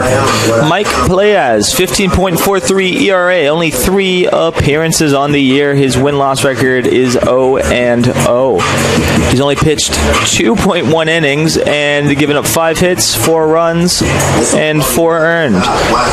3 walks and 3 strikeouts. And that is who is in for the Florida Southern Mocs. Cadenas will be coming up for Tampa. Strikeout, a walk, and a base hit his last time up. If you're just joining us here today, Spartans. Where have you been? Where have you been, first off? Probably the beach. Probably the beach for all those people who are joining us from Catterdays over in St. Petersburg. Spartans hit a home run. Dan Sullivan hit, I believe, a 2-run home run? 3-run? 3-run shot. 3-run shot to right center field, and is the big reason why the Spartans are up 6-1. And Florida Southern has an injury-riddled team today with 16 people not even making the trip to Tampa. And not necessarily injury-riddled, COVID. COVID-riddled, my bad. Sorry, I say injury. I meant COVID. I mean, this has just been a devastating season, and it's game by game. You know, they're able to play, but almost half their team not here. 4 or 5 of them are starters. And teams have had to deal with this. Spartans have been pretty lucky this year. They've had a lot of big games canceled. I believe they've had 7 canceled. That's a lot of cancellations. But the Spartans, as a team in terms of health, have been fairly good, actually. Good. Yeah. Little curveball, they don't get the call. It's now 2-1. Mike Playas is from Tampa, so a little bit of home action for him. Getting to pitch in his home city. Looked like the Spartans will potentially be warming up someone in the bullpen. If it's a sidearmer, we were talking about, yep, it looks like it. Is it? Okay. Mr. Ross, we were talking about him earlier. He unfortunately lost his index finger in a table saw accident. Wow. And had to completely learn how to pitch. So for those who know, this was only from a couple years ago. Yeah, I believe he said 2018. I might be wrong on that, but 2018 I believe is what he told me. And he had to completely learn how to re-pitch, and he doesn't have an index finger. So imagine ground ball, nice hop, quick throw, 1 hop, good play, and good fielding. Like I was saying, he had to completely learn how to re-pitch. pitch. And his high school took a chance on him and again believed in him, and now he's here. And nonetheless, I would say it's equally impressive. He wanted me to share the story just in case there's anyone out there who is performing or playing sports, happens to have a disability at any site, that you can still persevere and do it. And he's just an energetic guy. You see him always handing the bats, handing the baseballs to the umpire, just always a part of the game at any point. So you got to respect the energy. And Christian Flint to the mound, or to the plate for the Spartans. I would think there will be a pitching change. I'm assuming soon. Mostly because it's a 6-1 lead. If it was 2-1, potentially not. Jordan Leisure stays on the mound. Good day for Tampa pitchers. Lefty quickly warming up as well. I think they're giving him a little bit of action. But when you come in, we'll talk about Ross and his pitches, because he has, I believe he was telling me, he has a curveball and a two-seam fastball that just looks different, and it's simply because there's no index finger there, so it just has a different motion to it. It's got the same motion, but coming off the fingers. Comes off differently, It spins differently. Michael DeMoe also warming up. Peleas with the pitch to Christian Flint. Winkelmeyer on deck. These two teams will play tomorrow, doubleheader in Lakeland. First game at 3. I've been over to Lakeland. They have a nice little baseball field. Yeah, they do. It's a good sports complex there. I got the chance to see again. I've mentioned him twice in the broadcast already, but my friend and former teammate, Brooks Mitchell, over there, he's got to see his first base hit last year, and it was in Lakeland. And I got to sit near all the scouts and talk to them a little bit. Well, the one thing that's interesting about this conference, I mean, it's a great conference. Love Sunshine State. But what's interesting is when you go to a St. Leo or you go to a Florida Southern, it's the only show in town. Only show. Whereas University of Tampa, there are so many options. Yeah, Lightning. For, you go to, when you go to St. Leo or Lakeland, the community shows up for sporting events. And it's not necessarily that the community doesn't show up here for the Spartans. There's not the same community. There's not the same community. It's a completely different community. Yeah. I've talked to people here that are just fans that'll come out, but there's also so many options, especially with Canadian teams coming down here during the beginning of the season. So you have the Raptors, you have the Lightning. If you watch XFL football, it's not on right now, but the Tampa Bay Vipers, you got the Buccaneers. I saw something in the store the other day. It was like there's an amateur basketball team here, like the Tampa Bay Titans. So you have a boatload of chances to see a lot of different sporting events. Winkelmeyer at the plate. In the Tampa area. There's local newspapers in these two communities as well that come cover that. There's radio broadcasts. We're doing a streaming broadcast, but there's radio on most of the back in the communities. Back in the day, I had Arena football. I don't remember the team's name. I think it was Valda Storm. Storm, yeah. Does he have room? Yes, nice catch. You couldn't see it, but coming over from shortstop or third base, I think it was. That was Marquis, or Scott, I should say, making the play. Ends the Spartan inning in the 8th. We go to the top of the 9th. A last chance coming up for Florida Southern. Tampa 6, Florida Southern 1 on the Tampa Spartans TV.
accoutrements.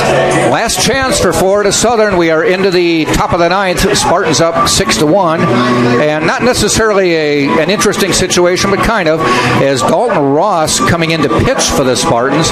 Jordan Leisure, who had pitched the last 2 innings, is at second base, taking the place of Nicholas Winkelmeyer, which we both said, well, maybe he'll come back in and pitch another batter. Like you said, the famous Padres announcer said, what again? He can come in and pitch and go back on the mound, and then Ross would either have to leave the game or go play second base, play another position. Now, I probably expressed this enough about Ross, but like I said, no index finger. It's interesting if you can see in the broadcast, I think you can, the just movement of the pitch is just insane, because just the way of how the ball comes off the hand. Has that wiffle ball look to it. It looks like he's throwing a blitz ball. I don't know if you ever got to throw one of those, but it's like a wiffle ball, and it goes all types of different directions. But side armor, impressive story nonetheless. Very energetic kid. But I keep saying that, but you just love to see people who love doing what they're doing, and he loves doing what he's doing. So hopefully he has a good start. They may have him throw a few pitches, and then...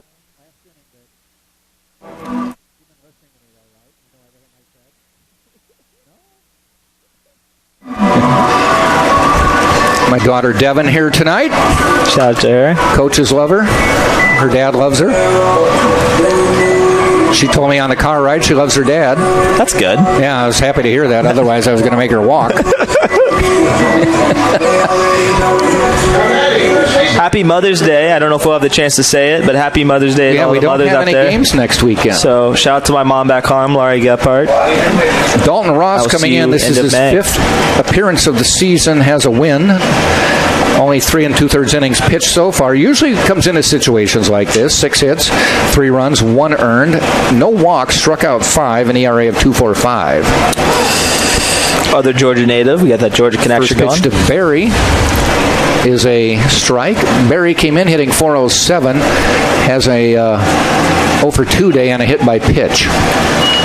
Still putting up video game numbers nonetheless. Those are big-time numbers. If I ever put up 400 ever, I think I would be telling everyone under the sun. And a fair amount of at-bats. He had 70-some at-bats, so... It's absolutely raking for the box. It's a good sample size. Yep. I want a ball hit to Jordan Leisure. Yeah, I want to see that. Good. Just missed. Good off-speed pitch. Again, I can't always tell because it just looks different coming out of the hand.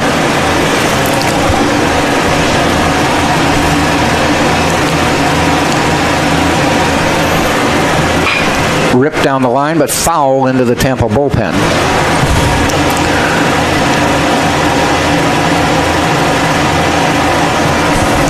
After tonight, Spartans will have 5 games left in the regular season.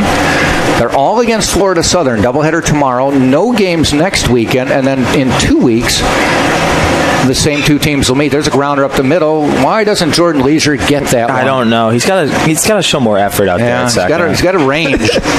Nah, all jokes aside, absolutely great looking play by Leisure. He looked like he belonged there, though. Yeah.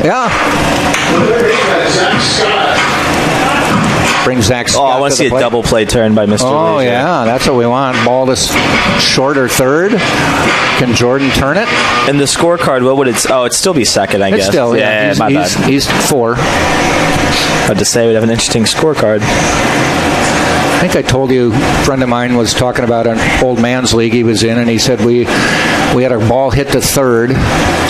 Good fielder, no arm, which is not necessarily good for a third baseman. Sure. But he said sounds like an adult league. An over 50 league. And he said we had a ground ball to third, and it was scored 5-1-3. That's new, yeah. That means the third baseman fielded it, threw it to the pitcher halfway, and the pitcher relayed it to first for the out. That's unreal. And it was the only way they could get the guy. But also, if it's an over 50 league, they had the time to do that. Totally. Before the base runner would get there. Completely. Yes. If not, someone's tearing an ACL, a hammy. Yeah. I mean, the stadiums usually when those are played, they reek of Bengay. Yeah. Pinning corners like he works at Home Depot. Amazing job by Ross. 2 balls, 1 strike to Zach Scott. Ground ball. Here let's we go. Come on, Here Leisure. we go to Leisure. Flips Got it, the one, turns the it. relay. Oh, and they love it. The crowd is Time. going wild, and the dugout loves it even more. Boy, he Amazing looked double like play a by Leisure. natural out there. That was storybook. I mean, he caught it, he threw it. There was 2 outs Pivoted. involved, and that's just what we like to see out here. You'd almost wonder, is he a little too excited? He drops the throw. He kept the nerves down, and he made the throw. Great job by there, Jordan I'm Leisure. going to go talk to him after the game and just see if they know. Oh, look at that. He's throwing up 2 guys, 2 outs. He looks like he belongs. I love it. Yeah. They didn't just put him there and say, just fill time and hope nothing happens. We got to do lottery cards next time. I keep noticing every time we say something, something happens. And look, you got to buy one tonight. Yeah, we're going to buy one. And remember me. May 14th, folks. There will be a 7th inning. We will do a lottery scratch off to see if we win any money. Sorry, Mom. We got to see it. I got to figure out what's happening. Remember, I'm a good friend. Got you. No, I will. Okay. We'll split it evenly. Right. Okay. As long as I pay half of it. Well, yeah, no, perfect. I got to give you the. We'll figure out the rules. Yeah. Maybe give some to Thomas Colby to get some Parmesan pizza again. Okay. That was a good. All right. Last hope is Sainert. Good pitch. Outside for that. See, that was the pitch I was talking about. It just cuts it's so nasty. quickly. It looks good. 0-2, 2 outs. Is this a save opportunity or is this just a pitching appearance? No, not with a 6-1 lead. He hasn't faced enough batters. That's what I thought. Nonetheless, good pitching by Ross. Just good pitch outside. regardless. Good waste pitch. Michael Paul will go 7-0 in his 7th start. That's impressive. For those that don't know enough about statistics, those are fantastic numbers. Combined today, 15 strikeouts, looking to end the game on lucky number 16.